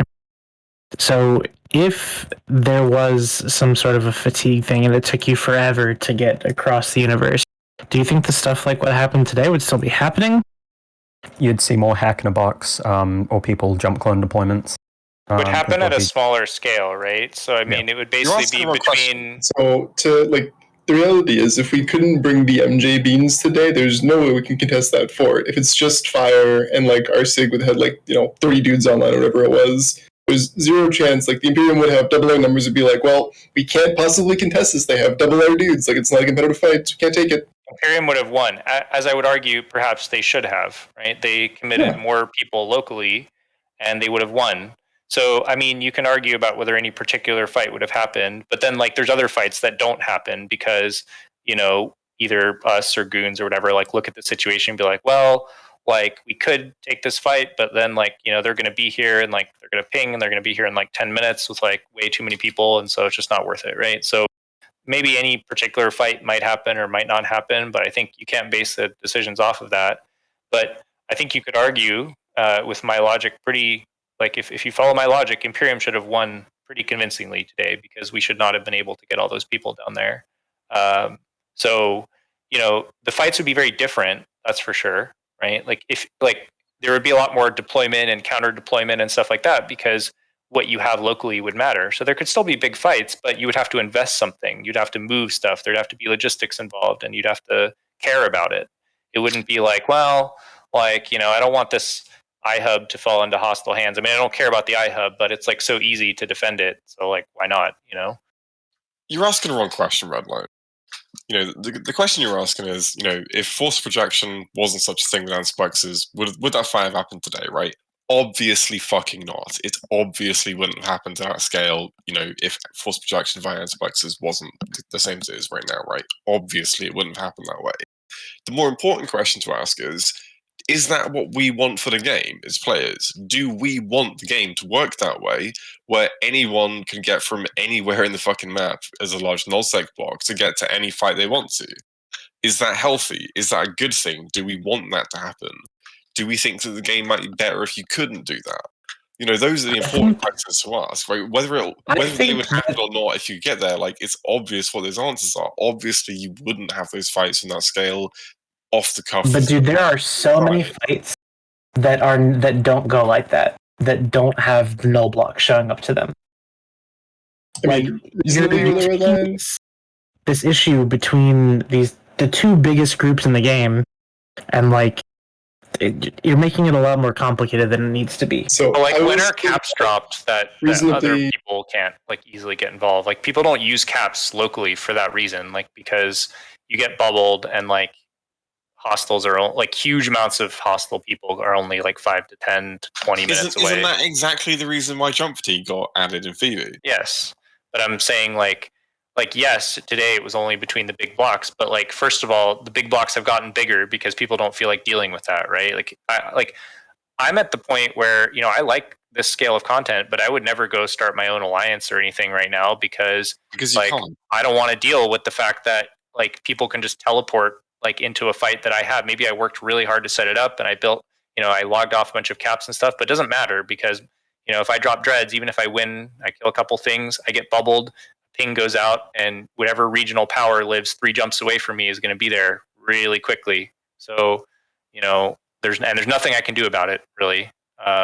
So I don't think the game should be like that personally. I mean, it's all subjective, right? The game is how it is, right? There's no objective right or wrong, but I think the way that Eve was sold, and I've played this game for 15 years, and the way that it's usually structured is that you whatever you put in, you get out of it. And right now, there's a really disproportionate lack of effort that you can project force around. It's really easy. Having the ability to force project subcaps so far, so easily, it strongly incentivizes blocks to become larger, because if you're a small group, then everyone can get to any fight that you're involved in. And if you're not on, the side of one of the blocks that can come and help you to fight the other block, then you're just going to fucking lose. And, the stronger that force projection becomes, the more that it's going to entrench block warfare, the same that it is now. One of the reasons that blocks are becoming larger is because force projection is so strong. So I'm enjoying this discussion on force projection, but I'd like to circle back to this epic JTech T armor timer tonight and the local implications of it. Yeah, let's go for it. So Goons are counterattacking Fatapolis. They're going on their first offensive campaign since the Great War, and they're taking some space, looking pretty good. I'm wondering what you guys think, if there are any implications about this Fort timer today. If anything's going to happen differently, if they're going to stop pushing, if they're going to double down, if they're going to come back and kill it in 3 days. What's going to happen next? That's still content, isn't it? The whole timer, it'll die. Pretty much no contest. Literally seeing people getting handed replacement dreads right now, so cool. I'm not expecting us to ref the fort to hull and then go and fuck it. I mean, the fort that's in Hull timer, it will die almost certainly. Probably no contest. That's pretty much how it always is. Sorry, I'm not talking about that fort. Usually contest on armor if you're going to go for a big fight, because it takes longer to push into hull because the plate mechanic and whatnot, and it's obviously safer too, because if you're losing, you can de-aggress and save up your caps. Talking more about a macro scale, if Goons are going to keep pushing deeper into Fatapolis, because the further they get from 1DQ, the more overhead there becomes. Yeah, the further they are from their home region, the more until they build an Ansiplex and pay them. Oh, I mean, until they get a 35-day fucking right? Maybe, and it's going to hold T07 for a month, and Goons will hold JTAC T for a month, and they'll have the T-Row to the Ansiplex, and that'll become the new stager, and they'll keep pushing deeper and deeper in towards the drones. The thing is, though, does anyone really care that much about Fatapolis? I mean, as much as I hate using the term, right, it kind of is a floodplain in a lot of ways, right? We're literally just running a lawnmower over it. We have no real plans to. Right, in the same way that we ran a lawnmower over like Aquarius, right? Like, sure, like it happens. What regions border Faith Habits again? Anyway, right? Let's say for the sake of argument that does happen. Like, what are they going to do next? Right? They're going to like start pushing into like Innsweather and Datarid. Like, I think that maybe the resistance may become a touch tougher if that did happen, right? And people might start taking it a bit more serious. Campaigns, maybe they want that. As we saw with the Delvort, though, like campaigns are very highly momentum based. Like if you start moving, get that ball rolling, it's hard to stop. And likewise, if you take a crushing defeat in a giant fight, it can go back the other direction. Yeah, I don't know what crushing defeat in a certain fight that perhaps changed the war that you could be referring to, Johnny. Oh, certainly not one where no one loaded into a system with a keep star and 800 Titans on grid. Is it the decision? The M2 of Faithabolis. Is it or isn't it? Yeah, no, but Goons have made significant progress in Faith. I would say at a pretty large cost so far would be my assessment, but if they want to keep going, they can definitely keep going. Are you talking about the cost to Alterari's reputation as a structure bashing FC? Or? I'm not going to say anything bad about her. I'll leave it to you. Someone out who can't respond to you immediately. Yeah, I'll let Sec do that one. I will not have you talk shit, Sec, about my boy Alterari. I have personally not seen him shoot. There's nothing wrong with being a structure bashing FC, okay? Yeah, calm in the bash gel. Good.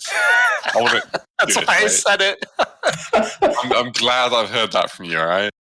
Look, I'm the only one here that's allowed to make fun of Alterari pepperoni because right, let's hear it. I do the Italian accent every time. And it's, hey, I'm Alterari pepperoni, I whelp the combs, I whelp the slapness.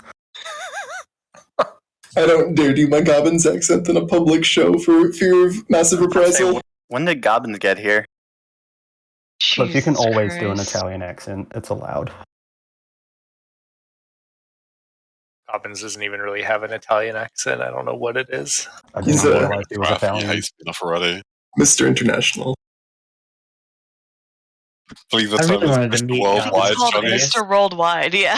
I think what you're going to see from our end as someone who is no longer involved in Goon military, aside from shit posting relentlessly, is you'll see more caution out of Goon FCs. Oh, yeah, but I don't lead fleets anymore. I have one character deployed and one character subbed, right? Like I'm not here in any meaningful capacity. You'll probably see just more caution from Goon FCs, and like they'll just keep steamrollering things that are closer to TRO until they decide to move another step in. Southern Faith Abyss looks like it's going to be just incredibly hard for XIX to go defend because they've been cut off effectively. Or they will be pretty soon, so that's probably where that's going to go, and then we'll take another step in. The range to that constellation is so fucking awful. Yeah, it's such an awful region. Imagine living here willingly, holy shit. There was one night when I think there was like conflicting timers in D4, TAC 2, and TRO that came out like 10 minutes apart. We're trying to like figure out where we could put our caps and put our bridge titans to get a range of both, and it was a bit of an arduous process. That's hard. I don't mean to like circle this around to the force projection, but do you remember, Johnny, how it was literally easier for Goons to go back and forth between TRO 7 and D4 than it was for us because they had antiplexes in there? Yeah, well, I mean, their strategy was pretty clear that night, I would say. I was on that fleet in a scimitar, and we gated from TRO back into Esoteria, took a Titan bridge, one Ansiblex, and then we're on the other side of Yeah, it's crazy. Like, I remember that. I was like, oh, they're going to D4 now, and they were like, no way. And I was like, yep. And then like 3 minutes later. To be fair, Faithopolis' Ansiblex were not anywhere near as optimized as the ones in Esoteria were either, to contrast. That's true. But also, like, it's also, out of all the regions to have Ansplexes on, it's probably one of the hardest to optimize because of that weird little, like, leg that goes down there. Like, it's really hard. Yeah, I think that bottom leg will be cut off or has been cut off. I haven't taken a good close enough look at what's staged where, and then that'll inevitably get floodplains. It's it's like that little boot on the end of Italy. The main thing is, like, the main reason we're deployed is forever, because we've been hiding behind defensive mechanics for 2 years. Bless up. And then just kind of build in some buffer zone into Imperium allies living in Esoteria while all the shit's going down. Because some people are moving in, and then the Russians are slap fighting in northern Ossetia, so let them sort that shit out, and then kind of go from there. I think that's from my perspective as someone who literally does not pay attention to anything, aside from reading the deployment post. I don't even pay attention when we have director meetings. Or go to them. Yeah, I mean, Horde's like the SIG we have down here is just content deployed. Like, we're looking for fights like today's, hopefully, and we're not opposed to bringing all the beans down if there's going to be a good brawl for everyone involved. Or if Fire asks us for help. I'd like it not to be a crutch, though. So, I mean, we've willingly, I think, sacrificed quite a few timers and fights because I'm not really trying to make us dependent on that as much as possible. I think it's hard to get better if you do that. So I think people don't realize how small we really are, Johnny. We're not a large group. The Wormhole Warriors SIG forms like maybe 30 dudes on average, I would say. Maybe 35 if it's like a bigger timer. Not pushing 40, perhaps, but it's not a very big group. We've gotten very efficient at how we like organize our structure. We have a lot of tricks we've discovered to obfuscate the goon eyes that always seem to appear in our staging. Look, you will put some respect on Officer Cat Von Cat's name. Officer Cat Von Cat that guy works very hard. I have a lot of respect for that guy. Like, that's the kind of stuff that I like about Eve, right? If you work really hard, like, I'm not gonna lie, like, that guy causes us some headaches, right? Because he puts a shit ton of time and energy don't let him into hear you it. say that. No, I don't mind. Not Moomin, like, at least. I'm sure he knows, right? But like, that's what I like about this game, and like that's why I dislike those mechanics that I was talking about. Is they get around that. But like Cat, like, he puts a lot of effort, and he, especially since like the mobile obs changes, right? It's like not as easy just to AFK scout anymore. But he really puts in the work, and so because he does that, he's quite effective at it. He also has like a dozen alts that he puts in like all the mids and choke points that we used historically like as well. Like, he he's tries very hard, putting in a lot of effort investment from his. He's probably saved some of the Goon FCs from like whelping because of that absolutely directly. Saved some of the Goon FCs, I would suspect. Yeah, so like that's how the game should work. Like, if you put in a lot of effort, like, you should be rewarded for that, and he puts in a lot of effort. So you know, his side has benefited immensely from that. We also, you know, I'll give him props, but I'll say we have also in many cases put in quite a lot of effort down here to make some small gains. So I mean, I'm like looking for, like, I think mostly we play this game because it doesn't baby you, right? Like, Eve is not the kind of game that gives you things easily, and it takes away things very easily. And so that's the kind of stuff I like to see. Like, paradoxically, even though Cat makes my life harder, like, I think it's really great that he does, because it's the kind of game that I like. It's one of those things, right, where it's hard work is objectively paying off, and where it's that stuff I would greatly prefer be expanded over ESI, letting me know that Tissue has a TCU currently reinforced and coming out in 1 day, 17 hours. Why the fuck do I need to know that just by opening a website without having someone telling me that by going to the system and looking? That is insane. Or the fact that Ansiblexes give you like two notifications, like two chances to like notice, like one in shield and one in armor. Like, there's a lot of like little mechanics like that make things very, very easy in some ways. So. Defensively lopsided, we might say. Yes. Speaking of defensively lopsided, I do think it's hilarious they buff battleships without the accompanying Citadel nerfs. Well, they're coming now, aren't they? Yeah, they're still coming, but I'm still like, wow. Right as Goons invade, I should say. Fuck yeah, let's go. Serendipitous timing for the Goon. Look, I just promised Hilmar I'd buy his NFTs, alright? And in exchange, he promised me the world. The question is, like, do we think maybe the timer today plays it differently at all with the new Citadels? The CDS would not have been oppressive for our fighters, 100%. We would have been able to keep fighters on grid so much longer. And the Fortizar would have killed like half as many people. Yeah. So I'd say there's three things. One, the Goon carriers, and they had a lot more carriers than us, would have been way more effective over the course of the fight. So the longer it plays it, the more effective they are. Two, when Goons choose to jump their caps off that fort, they can clear tackle way faster due to lack of PDS in the fighters. And three, the Fortizar damage itself is just so much weaker, right? Yeah, by the time we were jumping caps out, my fighters had like 2 left in each wing, and I couldn't call them back because they were bubbled. We were defanged too, though, for a portion of the fight with our carriers. Yeah, I How didn't get did- defanged, luckily, because I was an idiot and didn't jump in with SS fighters. So I was just How hanging out does with Mike all everyone? the time. How does everyone feel about the Citadel changes? Don't Or go at far enough least- in some ways. I think the bomb change is good. The PDS change is weird.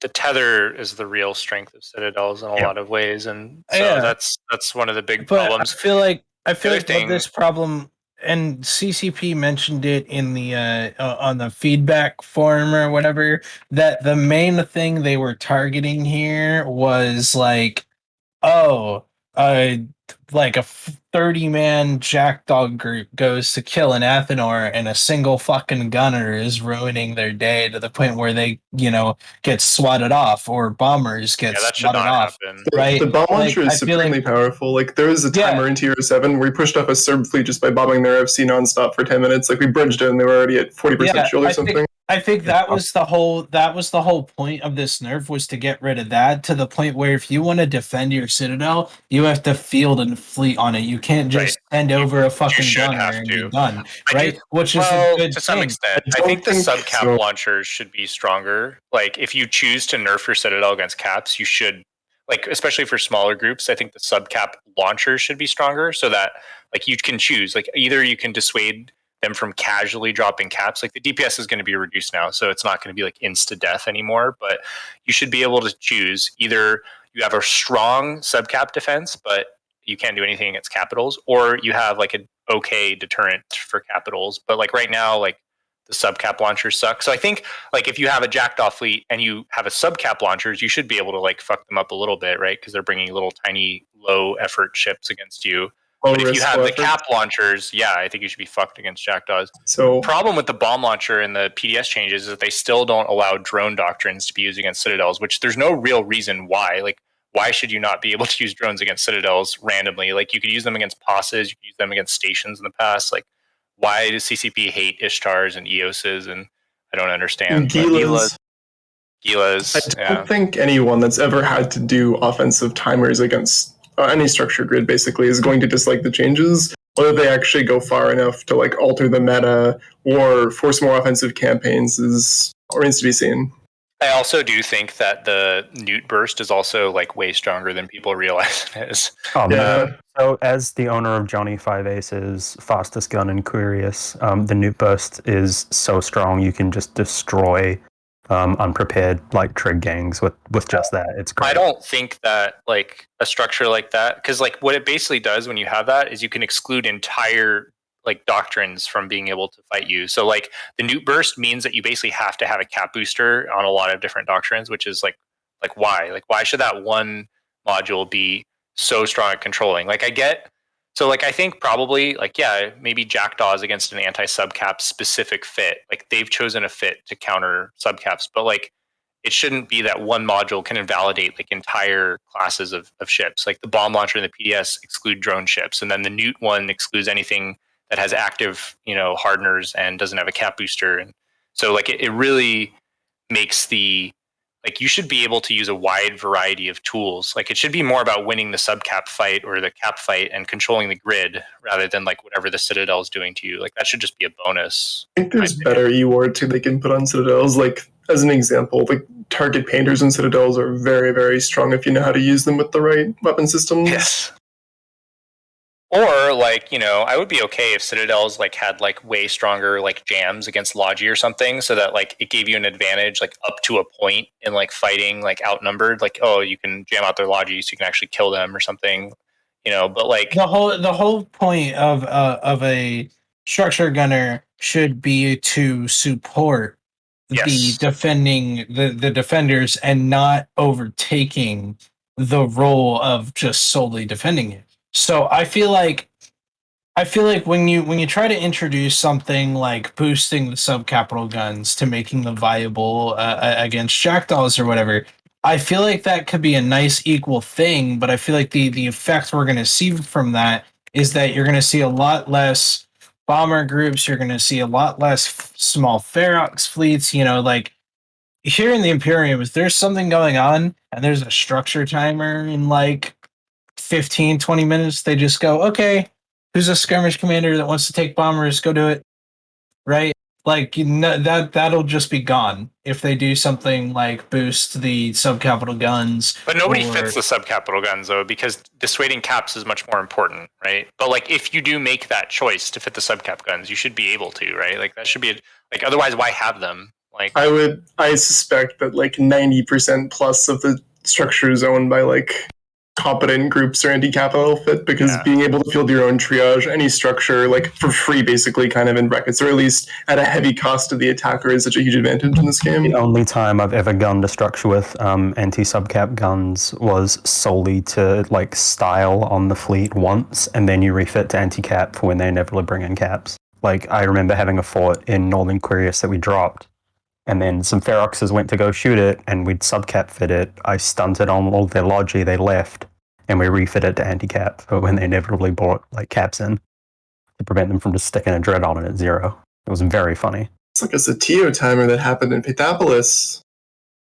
That someone swore was subcap fit, and they put some dreads on it, and it was mysteriously capital fit after that, and they put some dreads. Mysterious. Devious. Devious Johnny. I wonder who could have done that. I think there's a comment in the chat. I'm pretty sure that most Athenors are fit subcap, which is, I think that was 50-50 for us during the war. If our Athenors were fit at all, I've lost count of the amount of time. I think you went get to one Athenor. launcher though, don't you? Like It depends. Like So yeah. if you subcap fit an Athenor, you're fitting it to like push off the lone Orthrus who's being annoying. If you anti-cap fit it, you're fitting it to actually defend the structure if it gets refed. So if it's like, you know, deep in Del, deep in drone, somewhere like relatively safe, you might subcap fit it. But Yeah, ours, we didn't even bother. Like, we just actually stripped the guns off a lot of them and just left them to not be caught and just become kill mail padding, I think, halfway through the war. Just fuck it. It's got 3 timers, it's ass.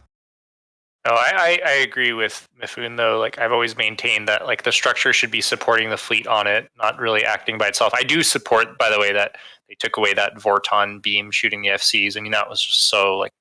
I think it was funny, and they should keep it. Yeah, I'm on it team keep it solely because it's very funny, but I understand why they're removing it. When it comes to the Q-Star DD and like headshotting monitors and stuff, I do agree. Like it was kind of something that needed to be done, but it was also very fucking hilarious to DD Pro God off the field during the war. There was one timer in Mountain, I swear we lost like 7 monitors to the Keepstar DD alone. Yeah. Thing is, there is counterplay to that, where you guys were bringing Higgs rig stabbers to like soak DDs. I remember seeing those a lot, and they were There's a lot of things that are hilarious that are not good game design. Like if anyone remembers the fucking Haw Titans back in the day. Like the Siege Titans from a few months ago. I still maintain they should bring back Hot Titans only because with the reduced tank and the fax cap, it means more Titans are going to die. Expensive they are now. Like like 200 build Titan, can I not have 2,000 damage of gun DPS at that point? Like I don't think that's working at all. Bringing back some things with caps is something I've told CCP in the partnership Discord for ages. It's like, okay, look, you obviously do not want to make Titans less than 200 bill like they are. You obviously want dreads to be 8 billion-esque for the whole damn thing. Okay, well, if they're going to be that expensive, and even though we've whined at you to make them cheaper and you're just not doing that, can you at least buff them all to make them worth the 8 bill, the 200 bill? Like, bring back hologuns, make Boson Redding a thing again. Like, make them worth 200 billion if you're not going to reduce the price. It's kind of weird that you have a super costing like, what, 80 bill now, roughly build cost? If someone's got the numbers on that, right? Exactly. You have something that's 80 billion. And what's the only thing it's good for? Killing dreads. And is anybody dropping dreads anywhere? Absolutely not. Because who the fuck wants to field 10 billion with one Sino?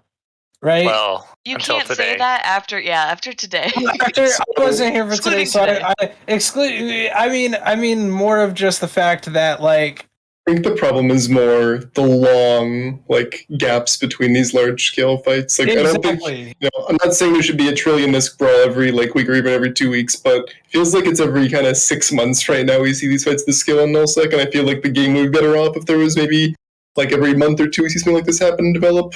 Exactly. Dude, when's the last time I docked my super M2? It is both the pod and the ship itself has been sitting in 1-day queue since the war fucking ended, and I haven't undocked it once. My dread has literally, the only thing I've ever used my dread and carrier for so far since the war ended was as a fucking suitcase to move all my subcaps around, and I shouldn't even need to do that. I should just be able to use a goddamn jump freighter for that.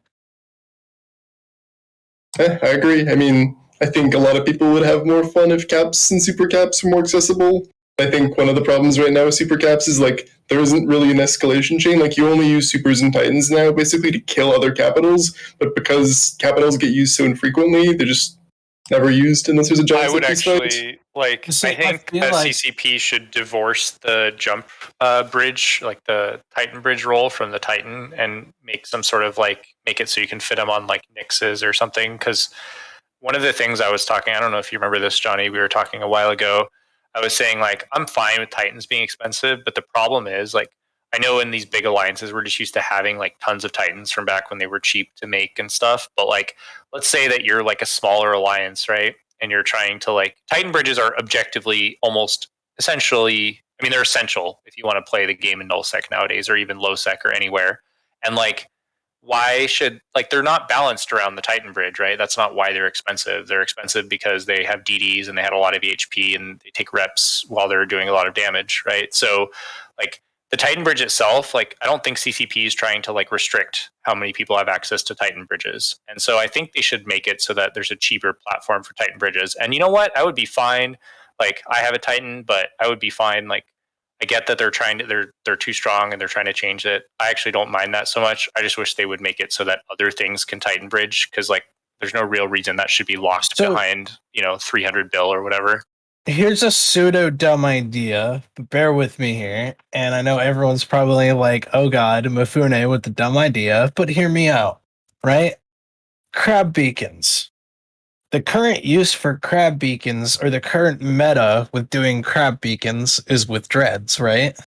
Because if you use your carrier or your super, they're going to, 1, die because of tank, and 2, the rogue drones just start eating up fighters.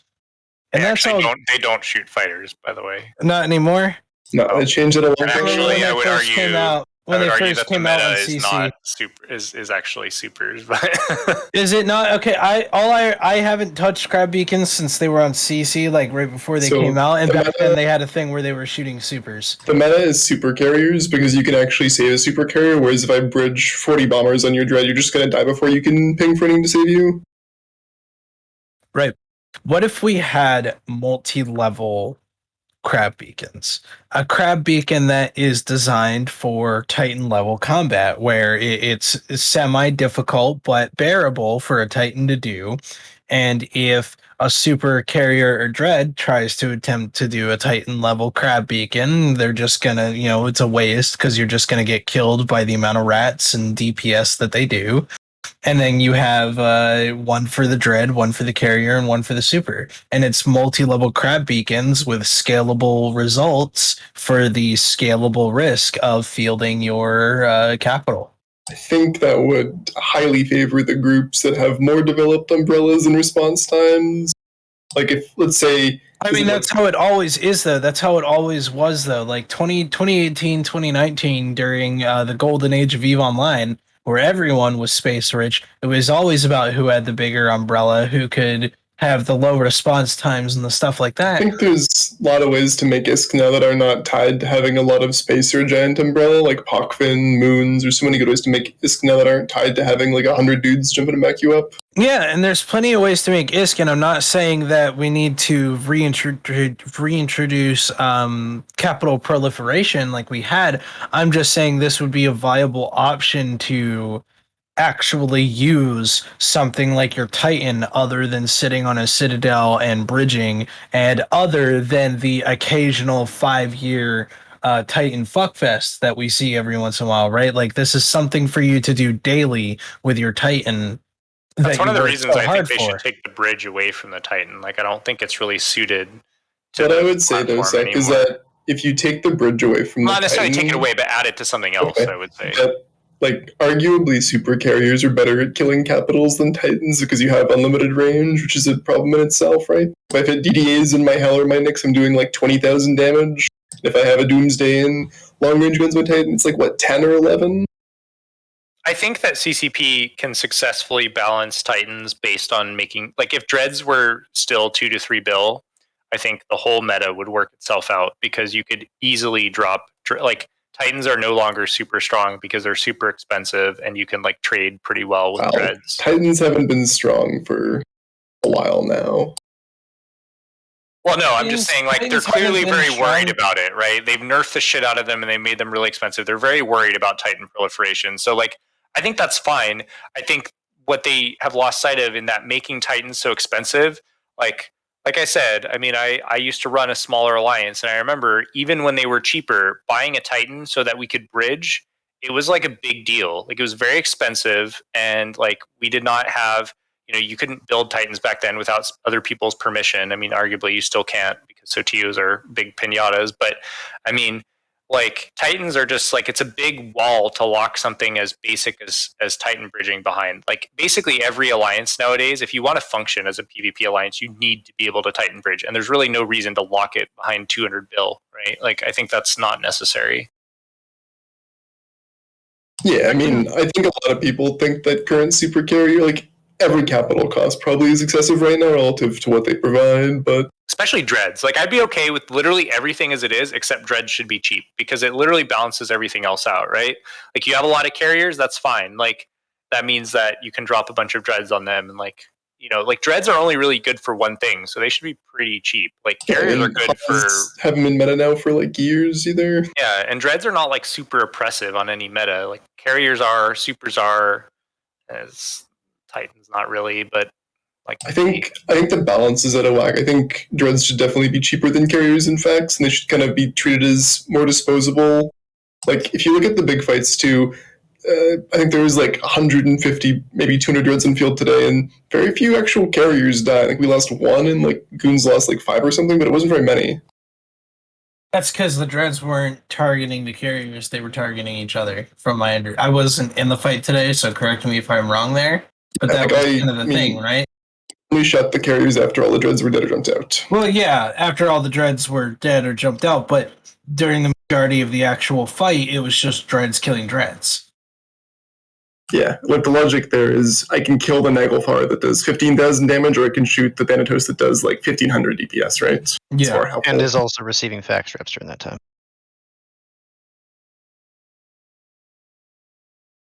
Here's a good question. Everyone talks about how Tether needs to be nerfed. How would they nerf it, though? How would they make Tether not as strong as an asset as it is? Would they increase the weapons time, not weapons timer specifically, but increase the delay between your weapons timer ending and the time that you actually tether? It shouldn't be automatic for a start. You should have to initiate the tether, and that should take time. There should also be some way that you can detether people, and that should also take time. Like, there should be some way that if you get, you know, an aggressed or like, you know, a Titan with a log off timer or something, like, you can like activate something where, like, if, you know, if you get the activation off, you can detether the Titan or something like that. That's called a bump lift sec, but they cost 8 billion ISK now, so that could be easy there. Like, tether's really, really strong, but it should be something that you have to consciously engage, and like that can be broken as well. I mean, what if there was a thing? Tethering. I think What during if, the if you timer, if you're tackled by a hick, you can't tether. That's that's already a thing. Any scram will prevent a subcap so or regular you- cap from tethering. I think a really easy fix would be you just take away tether when a structure is repairing. Like if I show up for the armor timer, I have tether until the timer comes out. When it comes out, my entire fleet is engageable if I'm undocked. I mean, that would make a lot of sense. It would work into the lore too, because they say, just say, oh yeah, the structure's rediverting power to the shield systems or some shit like that. They can make What that if work. what if there was also an ECM module per se, like bringing ECM back into the meta a little bit by introducing an ECM that, when activated and if successful, will detether the current target? No, just have a You can't have lock a capital have to like spool a module on a structure or some shit. Yeah, like the big risk reward thing right now is if I jump dreads onto your fort and you say LOL, everyone deaggress and dock, and then I have, we'll say 50 dreads in your fort, then I have the problem of not being able to shoot you. You can whittle me down over time with the Fortizar, right? Whereas if there's a delay in that process, I can extract a much bigger toll before that happens. There's a lot of solutions, right? But it's more like CCP usually decides the specifics, but it's more about knowing that it's a problem, and it is a instant tether is a problem, infinite tether is a problem. Like, they're basically tether is what makes Citadel strong.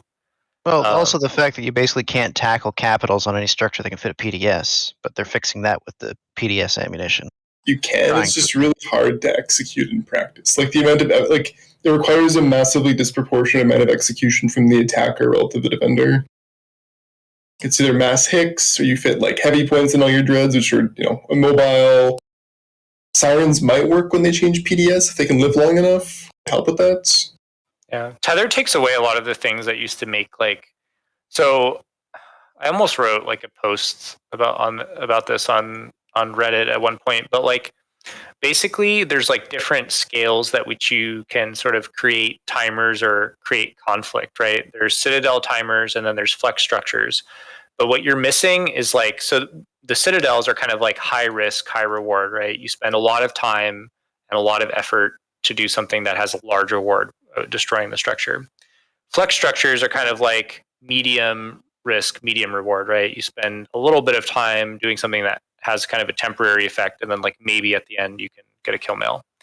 But there's nothing that has kind of low risk, low reward, kind of the average humdrum content every day in nullsec. And what that used to be for the people who play long enough is you used to be able to go, and this would not work with Goons or anybody who has thousands of people or Horde, but for smaller alliances, you could go and you could camp their staging undock, right? Because there's no tether. And if they wanted to go anywhere, you could bubble the undock and there's no PDS and stuff. So back in the day, you could take a 20-man Drake gang or something, and you could basically shut down an alliance's staging until they fought you. And you would get all sorts of mangoes who would undock and not realize what's going on or try to fight you on their own and stuff.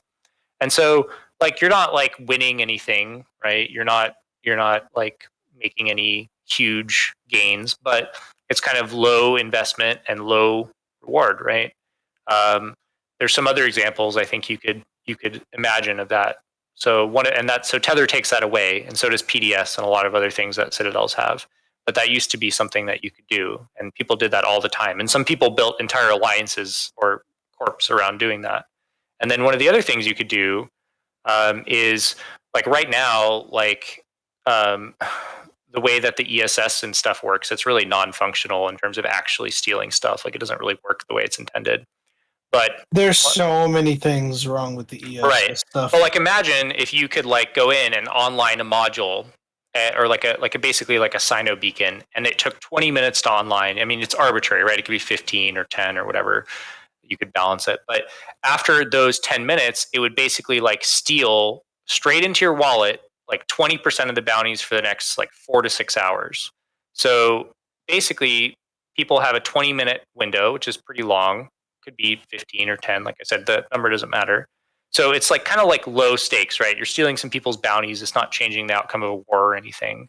But it gives you this. It was called mobile siphons. You could put them on you could do that, yeah. But that was kind of different. It wasn't the whole idea is that it was covert. This would be the idea is you kind of, it's a win-win, right? Either someone fights you or you get a benefit. So you could go into the nicest, juiciest ratting system, and if they don't fight you, and it would have to be balanced so that you couldn't do it in Chinese time zone and then nobody's around, right? So that's why it would have to be time limited. But you could go in there And if nobody resists you, then you steal like a bunch of their ISK, or you ruin the system for the next 6 hours. Which, like but I if said, you tie it to iHub vulnerability or something like that, yeah, you could imagine all kinds of that would actually not be a bad idea. Like you can imagine all kinds of ways, but there would be something that you can do. You can go into hostile space and without shooting a structure or anything, you can say, look, I'm going to do this thing. It's going to have a little effect. And especially for small groups, that 20% is a lot more significant than for big groups. So you can say, hey, if you don't fight me, I'm going to steal a bunch of your bounties for the next few hours. And so either you fight me or not. Right. So, stuff like that. So there's right now CCP have added pretty good, I think high risk, high reward, and medium risk, medium reward. But there's kind of no low level stuff that you can do to fuck with people that creates content. I mean, you can was it Cloaky Camp, but that's okay, whatever. That's not even that really doable anymore with the observatory changes. And I mean, if you're active, quiet, it can be pretty easy. Cloaking camping has really never been engaging content though. It's just been pop in, kill a router, then cloak and warp away before anyone can come. Well, I mean, it depends what you're hunting, Jeremy. If you're going for carriers and supers, it's a little more high stakes than that usually. Yeah. And it rewards organization among the things. What do you think about the tether cryo? Father Delve does not seem to like it very much. I think tether is overly strong, but I do not feel comfortable enough saying what is too strong and what is not strong enough in terms of nerfing it. I definitely I like a carrier from Tether as the premier carrier from Tether Enjoyer is you're safe as fucking houses unless you're going from a Fortizar to a Fortizar in your faction super carrier when suddenly a bunch of dreads appear from the Fortizar. It's a very safe experience currently, skynetting from a structure. It's the way that the vast majority of the keep stars in Delve died, because there's just no counterplay around it. It's also how Delve was defended, by the way. Yes, on both sides. I know. Yeah, like I said, I'm the premier carrier from Tether Enjoyer in the universe, having spent months sending my fighters from the Keep Star and 1DQ and the Keep Star and 3-Tag-D to gates to kill things. There's very little counterplay to that at the moment. Not so much that you can huddle up under a jammer, but even not under a jammer, it is a very secure position because of the quickness it is to turn into quickness you can retether. But I just don't know of a way to nerf that in a way that's not just makes it just a shit show. Yeah, on both sides of the Delve war, that one mechanic made up such a big part of the war that I don't think people realize. In terms of killing the Keep Stars and defending what the last constellation in Delve, that one mechanic was everything hinged on that one mechanic. My recollection is there was 2 times when the Pappy side offensively dread bombed on Fortizars during war. One was the 49U timer, where Imperium defended with supers, and I guess these chose to PDS and warp the supers off to the on-grid Keep Star, but I guess PDS didn't work. Yeah, PDS that was pretty successful for us, but we still lost a bunch of dreads to getting them off at the end. And other one was the YZ9 fort with the bosun trap.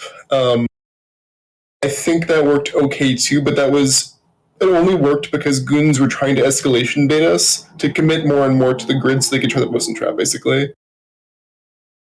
I don't think we had great tackle in this situation, which is why we introduced the Onyx fleet.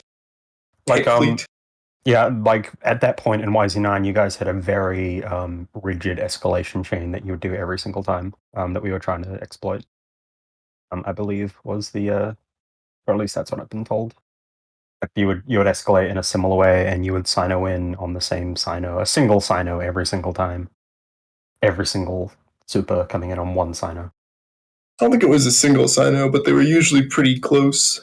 Yeah, they were just right next to each other. I think part of the problem we talk about Tether is that's one of the only counterplays smaller groups have against larger groups when defending.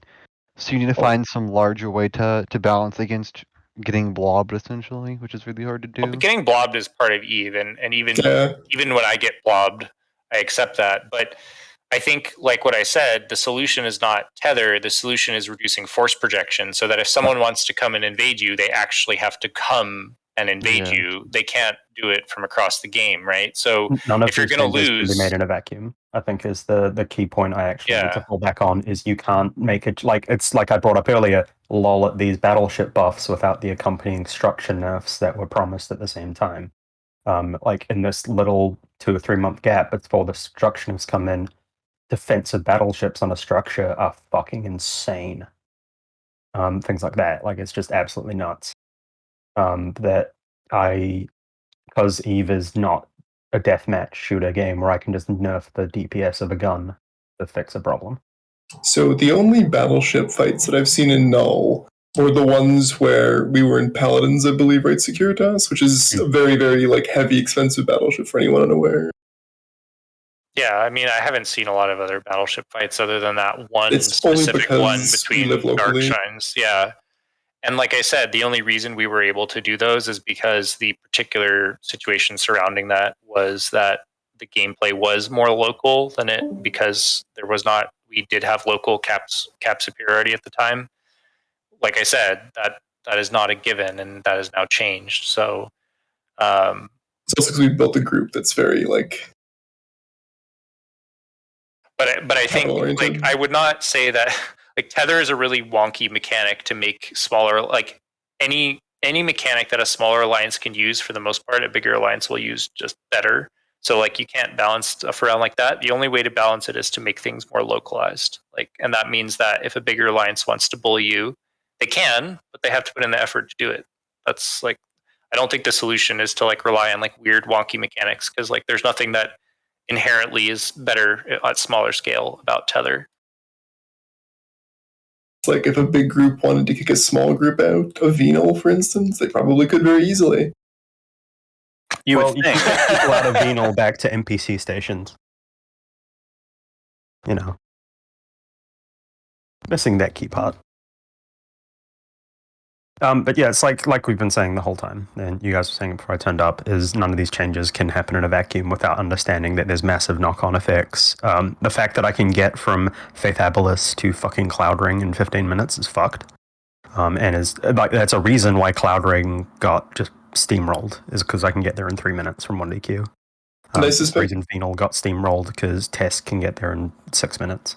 I suspect too that the blue donut, or whatever people crap about the blob, as they say, would probably see some resets and some breakdowns of coalitions to some degrees too, if there was more localized conflicts and less of a globalized like Eve. If jump bridges were nerfed in the way you guys were saying, you would immediately see a lot of balkanization of a lot of space. Things like Goons would be like, lol, fuck Esoteria, we're out. And we would shrink back to like not having Esoteria and probably even look at giving up catch. Because fuck getting away out to like, or at least like giving up impasse. So like we'd probably keep catch because it's pretty easy to get to. But like, and I would like say a lot of that would and like and stuff. Yeah, I mean, would be huge balkanization up in the drones. Like you would have people. I even wonder, like even like long held alliances and stuff. Like you know, I actually used to be an Init. Not a lot of people know that, but like Init was scarred basically by some defeats they had a long time ago because there was nobody bigger to protect them. But a lot of those changes have happened because of force projection, and so Init has known that even though like they used to have a very different identity than they do now, and they still have some vestiges of it, which is why they're quite effective in some ways. But one of the reasons that Init is with Imperium, among other things, like there's a lot of history there, but one of the reasons is because of these, you know, and catch against AAA and stuff a long time ago when I was part of Init. But like a lot of that is because they feel like, you know, there's so much force projection that if they're ever isolated, that they would immediately like lose everything that they have. And if that was not a big concern, I think both in terms of PAPI or whatever you call it, PanFam, and in terms of Imperium, you would probably see some downsizing, I would imagine. You would see massive downsizing of the block holding space. Places like the Imperium and PanFam would shrink a bit, mostly because they could not defend their borders as easily. They couldn't stretch all the way from Cloud Ring to Faith Abylis on our side, and I genuinely looked at PanFam's blue Blue Croissant situation. I mean, Horde owns 353 systems right now. I don't think it would be that many if we had to cover every single one with. Yeah, like you could umbrella a lot, but I would expect that to drop by like 100. My Alliance owns 7. 7 glorious systems. So I would systems is predict that bad would be for a huge change. alliances. I think that would be very healthy for the game, in terms of letting smaller alliances grow. Because as it stands, if you try and break into Null in a small alliance, you are just immediately going to get your shit pushed in by 200 mutants. If someone tried to move in and take part of Cloud Ring, we'd just be like, oh, get fucked. By the way, thank God, hopefully that eventually the Age of the Munin will come to an end. I'm really hoping that happens with all these changes. Inshallah, we will see a defeat to the hack meta, my friend. Yeah, I think Goons have started the process by going into Slepners, I think. I'm hoping that, I'm so over Munins, the ADCs, there's really very little counterplay to Munins because they the ability to disengage and run whenever you want to as well. Yeah, not only that, but they do any kind of damage. They're very fast. You can't kite them. You can't. So if you're getting blobbed by them, like most other doctrines, you can adapt and be like, hey, they do this kind of damage, or they take this kind of damage. Munins, they have Omni tank, Omni damage, and they go really fast. There's really no counterplay if you're getting blobbed by them. What is a command ship but a hack with ADC turned on all the time in terms of EHP once it's fully bricked up to the ship? I mean, there's other downsides to command ships that don't exist for hacks. Slower. Like your sig is much bigger, you're much slower. Yes. And the ADC there's the lack of ADC actually does change things significantly, because although they do have more EHP, it's nowhere near a Munin turns its ADC on, it has 300 something KHP. Slepner has 150, which is more, but not that much more. So it has weaknesses and strengths, and the tracking, it doesn't have a tracking bonus. It's slower. It's what's going to accelerate it, I think, is the crashing price of Moongoo. I don't know if you guys pay attention to it, but Munins are about to become 120 mil each or cheaper. It's insane. That's bad in its own way as well. It's bad. That's fucked. But command ships are going to get cheaper and cheaper. Our Slupners are cheap, and then which should also not happen. Even as someone who has a command ship doctrine, they should not be that cheap. Yeah. What should be cheap is T1, right?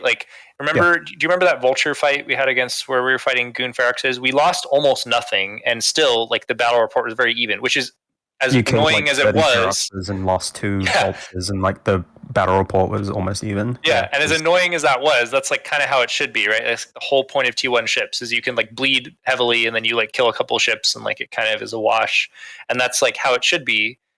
Feroxes should be cheap, which they kind of are, but imagine we also kind of bling fit our Vultures a little bit, but imagine if our Vultures were 300 mil and we lost 2 of them, and then you lost 60 Ferox, whatever it was, I can't remember how many, but that would be kind of fucked. I'm expecting command ship prices to hit 350 within the next 6 months, personally. So you can build command ships for less than 50, I believe, right now. Fully fit. A fully fit slot. Jita prices out there right now is about 440 the Jita price. You can build them for cheaper, obviously, when you factor in building costs. It's about 400, I'd say. But I'm just so over the hack meta. I would prefer anything else. Literally, some of the doctrines we have are not even that good, and I just chose them because I cannot fly hacks anymore. I would have loved to bring in the EOS doctrine, but you can't fly EOS's Destruction Bash. Exactly.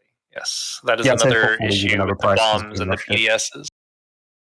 Yeah, the whole spike card, it's definitely cheaper, but that's just the price that it immediately spikes up to.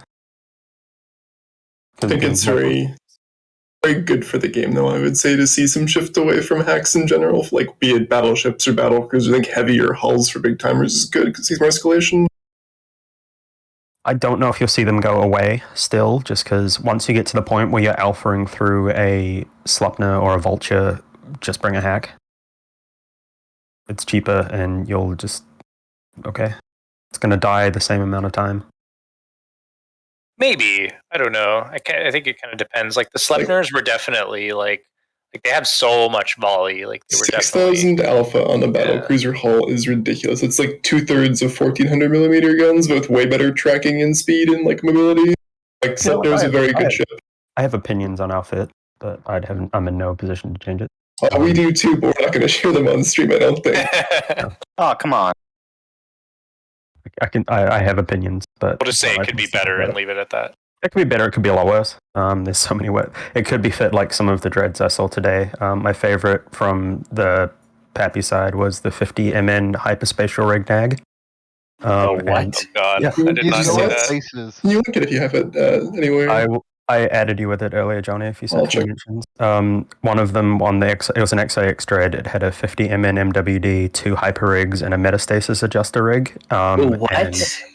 So tracking rig. And then my favorite one on the Goon side had, it was the identical mids for our active Horfit, the low slots for long range guns. The high slot had artillery in the highs, a dead space newt, and had the mids of a buffer tank dread. So it was my active buffer long range dread. Yeah, but that's part of the problem too with dreads not being used every 6 months is like you probably have some old mango that you've forgotten about it. Something along those lines. I was like, someone made a choice here because you don't use that mids with the buffer rigs. Like we have different rigs for our active dreads, right? And he's like, you put your active mids on a buffer fit, and then you fit LR guns on it for a short range drop. You probably had some creative fits too, if I go through all the losses, I'd imagine. Yeah, like my favorite was definitely the hyper dread. We've actually used those once in an actual like fleet context. It was to probably shouldn't leak that. Actually, I shouldn't say. Nah, you can link it. You can leak it.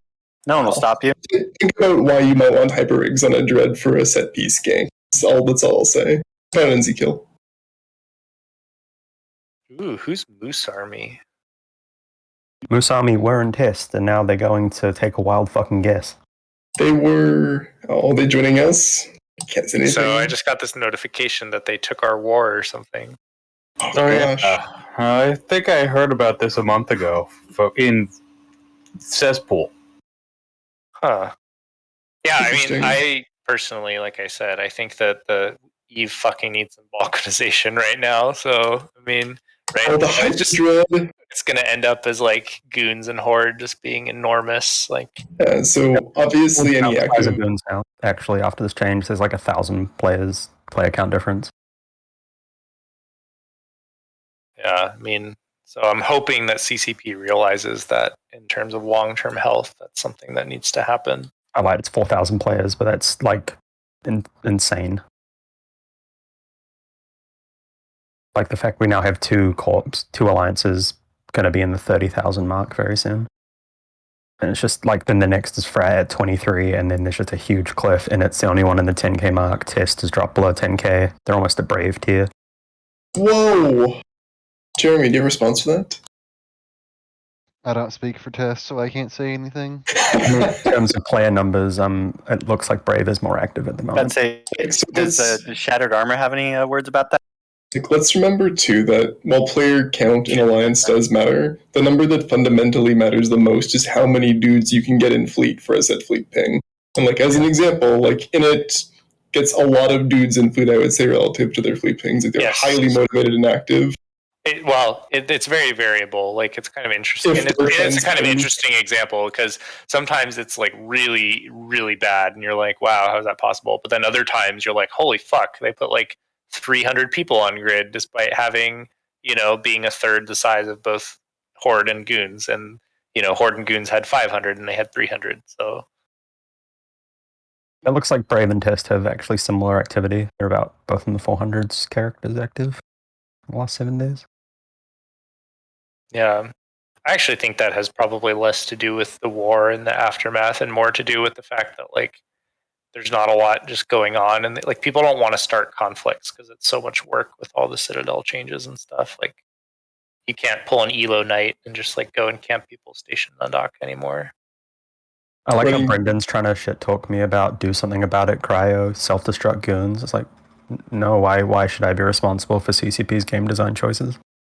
I think people miss the point on. Like, I'm not like I know I've made a lot of points that make me sound like like small gang, like fight the block break up the block kind of thing. I do think the block should be broken up, but I don't think like people always say like, oh well, Horde and Goons could break up. Well, Horde and Goons are basically inevitable consequences of the game design. Like if it wasn't Horde or Goons, it would be somebody else. So it's like Horde and Goons breaking up there'd just be some other alliance that would form instead, right? Yeah, if Goons didn't exist, those players would be in other alliances, and there'd be another Giga block that was basically the same or similar So if numbers. you don't change the underlying rules of the game, like the rules of the game determine the structure of the alliances. So if you don't change those rules in a way that incentivizes more balkanization, and like that is the only thing I think, like making Eve like bigger is the only thing that will change that, because people have to feel secure in their little castles. Like that's part of it.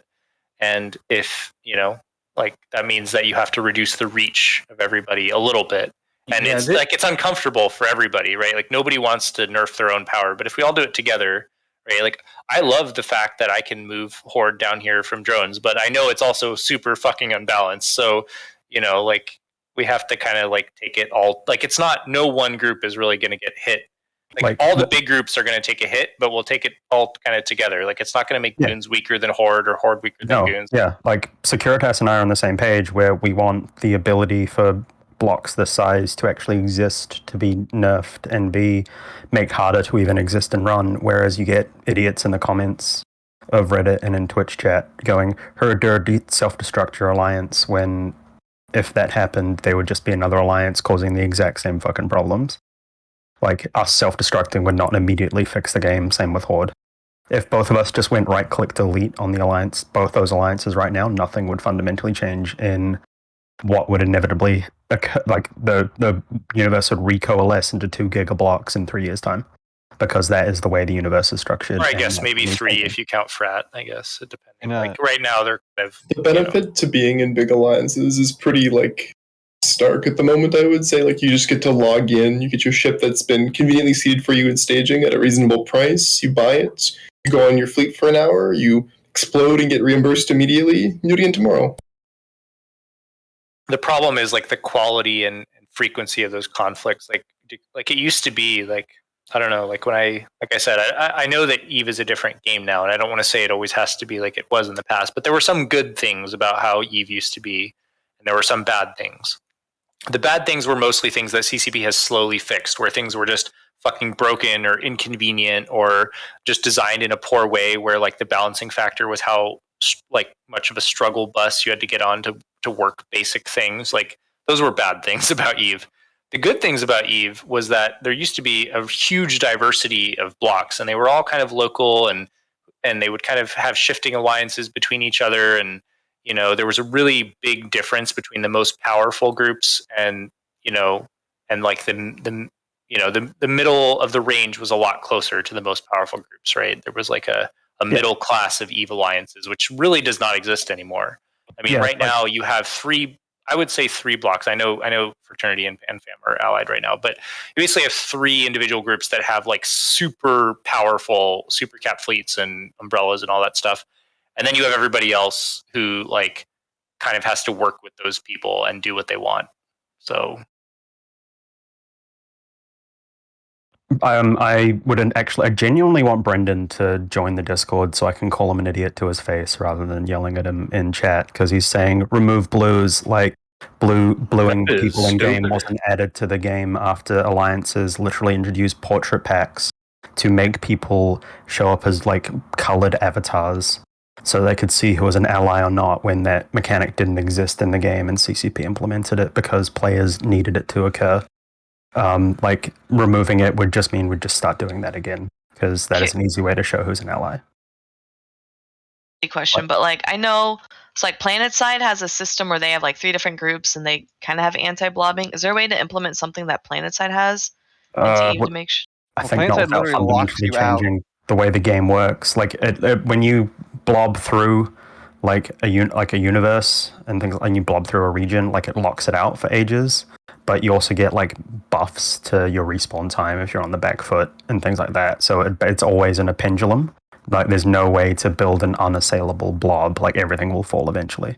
And I think the nice thing about Eve is the asymmetry, but it's like more like a local scale. Like for example, like when I get these good fights, well, I think they're good fights. But when I'm when I've been dropping these goon fleets recently, like I'm under no illusion that it's like a fair fight, right? I'm in vultures and stuff, even if their numbers are a little bigger. But the only reason I'm able to do that is because like I'm able to kind of like hide and then like drop on them. And I think that's an important part of Eve, right? It's like not like a fair, like planet side is supposed to be kind of like well balanced, where maybe like there's some very skilled players on each side and they get to farm people, but like overall the sides are like very balanced. Like I don't think that's what Eve is about necessarily, because that's kind of where we are now, right? Like Goons and Horde and everybody, we're kind of well balanced, which is part of the problem, is because we kind of like, we know that, especially after this war, we know there's not really like a huge point in invading the other side, because like probably it'll just lead to a stalemate like it did.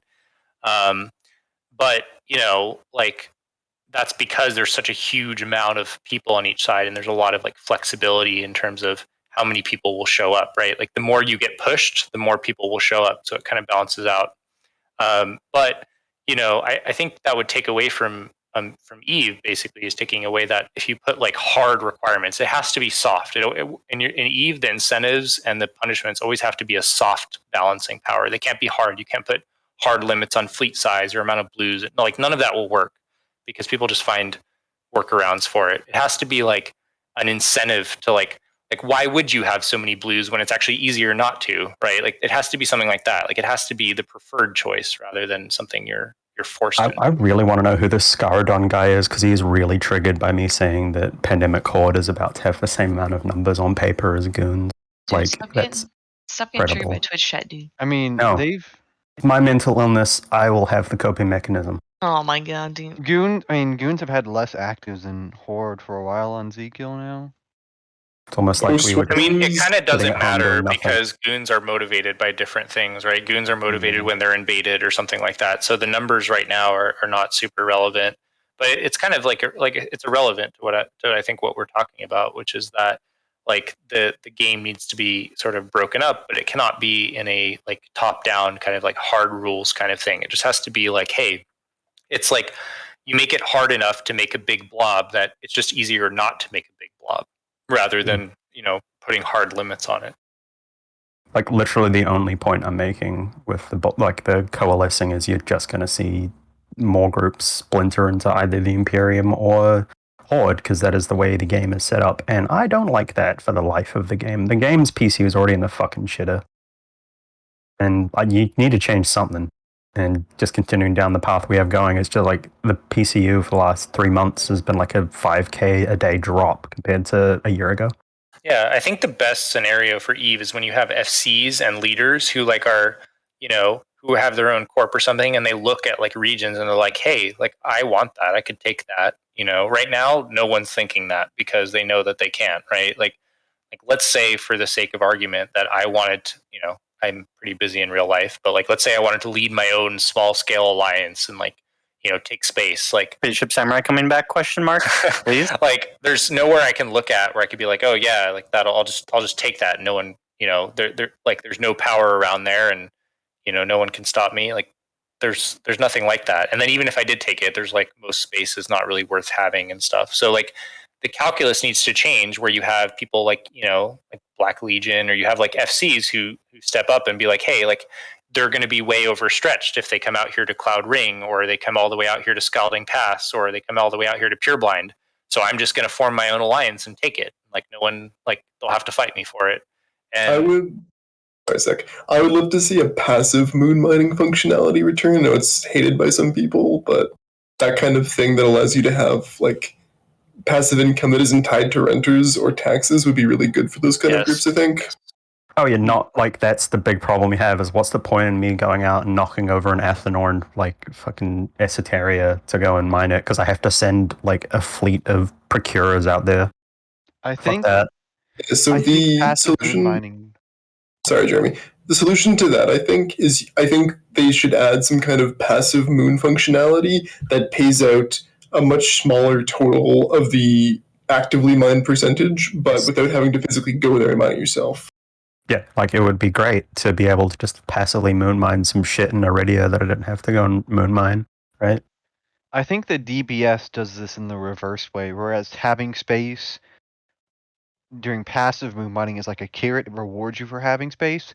The DBS just doesn't punish you for having less space. Essentially, they're trying. It's the inverse of that, I think, in a way. It just doesn't work that well for that purpose.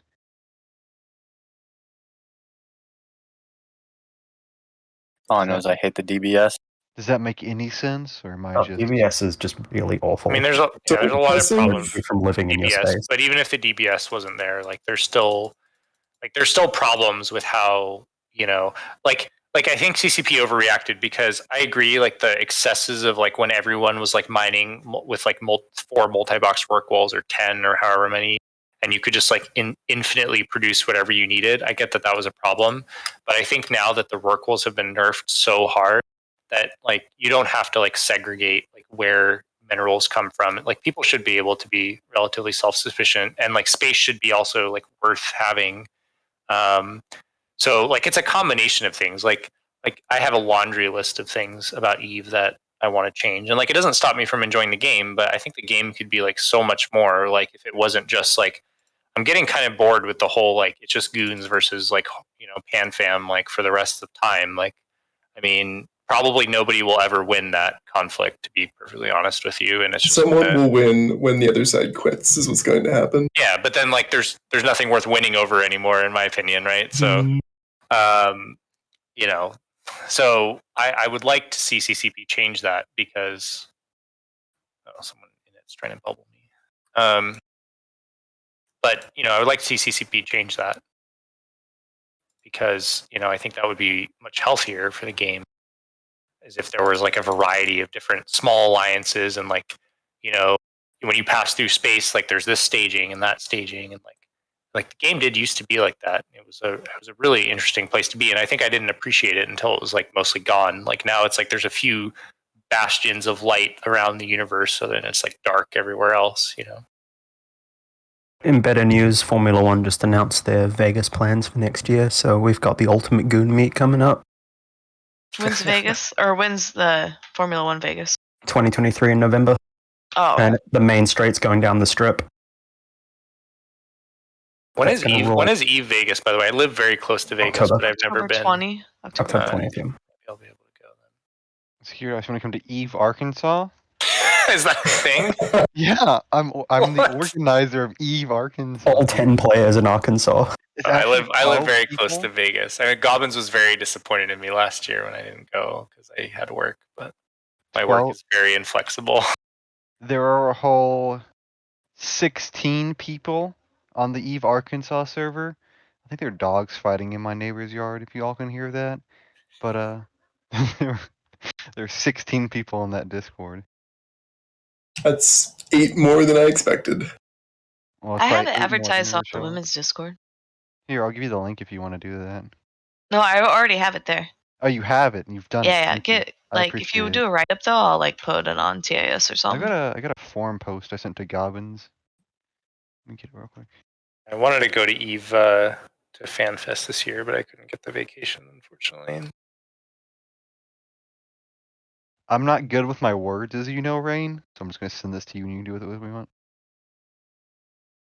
Well, put like a little blurb of what you're doing, and then I'll make it sound good. No, but Krya, have you gone to Eve Vegas before? No, I have just purchased my tickets for this year, actually. Okay. I had a ton of air miles saved up from when I was traveling before COVID, and then I have an AirPoints credit card, so I just rack up like $50 worth of flight tickets every couple of weeks. So my flights to and from were entirely free. Yeah, no, it's funny because I live like pretty close, but I've never actually been before, so I'm hoping that like this year in October. It's fun, Securitas. You should do it. I'm taking donations for the Jeremy and Adare Cage Fight Fund. Oh, if we can fight, can we crowdfund like getting Jeremy there to have a fist fight? Jeremy, if you find a willing opponent, I will donate to your crowdfunding campaign to get to Vegas. Mifune, I'll literally fight anyone at Vegas. Like I'll have a sign up. You'll fight literally anyone at literally Vegas. any Eve player. Hold on. And Oh my god, dude. Cage fight. We have to nominate a champion from the Imperium. No, you have to say it's for charity, dude. Then like no one looks down on you for fist. I mean, Jeremy, if you want, you can fight Loki Choco Chips. Well, hold on. I gotta fight Mifune first, so I can. No, I want to fight you first, Jeremy, dude. I don't. Okay. Wait, no, you can fight me second. I want to fight Spicy. Does that mean you think you're gonna win against Mifune, That's or you think I'm a harder lose-lose fight. opponent? Mifune is like, I don't know, dude. He seems like a wet paper towel. I don't know. He doesn't seem that tough. That's kind of BM, dude. What does BM mean? We need to have Bad Jeremy manners. film his trash talk segment before the fight that they play before the fights. I'm gonna show up in my replica Macho Man Randy Savage outfit. Oh yeah! I would donate money to this. Yes. I'd spend at least $50 to make this happen. I don't know. I'll put up a GoFundMe or something like that. I'm too poor to afford a ticket on my own. Dude, just drive. I'm not gonna drive from Arkansas to Vegas. If you make it to Iowa, Dominark will drive you the rest of the way. With current prices, that's probably the same price as an airplane ticket for gas. I mean, like maybe if you're like driving a huge truck, but Do not drive a truck. I do not drive what you drive. Controversially, though. I don't have a truck. What? I do no. I'm saying that neither do I drive a truck, nor what Securitas drives. I don't even know if I could make it down. I don't think the charging infrastructure is that good. I don't want someone else to drive me either. I already feel strange enough leaving my house. It's not something I do often, so leaving the state, I should say. Jeremy will not be staying in my room. I'll have to have the champion suite, my own private getaway. Which hotel are you staying in, Cryo? Haven't decided yet. I haven't bought that yet. They're gonna I've put just me got up the flights. The only time I've been to Vegas, actually, which is pretty unusual because I live pretty close, is when I went for a job interview a few years ago. I stayed in a pretty ghetto hotel though, but I don't know where I'm going to stay this time. Once the casinos see my my combat abilities, they're gonna put me in one of those high roller lofts and offer me a big check to do prize fights for them on the weekends. That's how I'm gonna make it big in the world.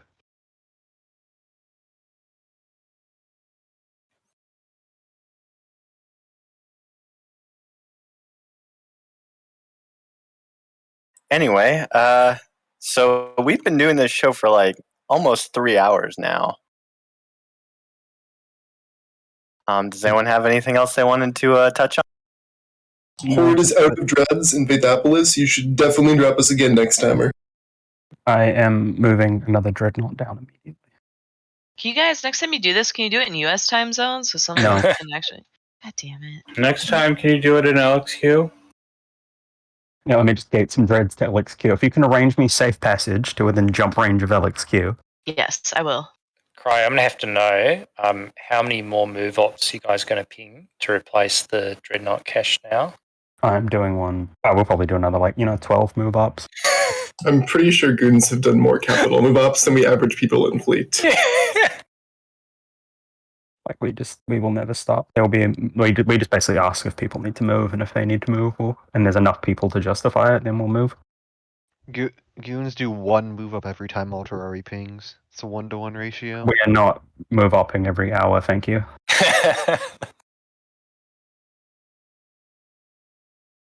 Yeah, okay. It's been a pleasure, guys. I'm going to go ahead and go, but have a good night. Take care, Securitas. See you around, Destroyer of Proteus.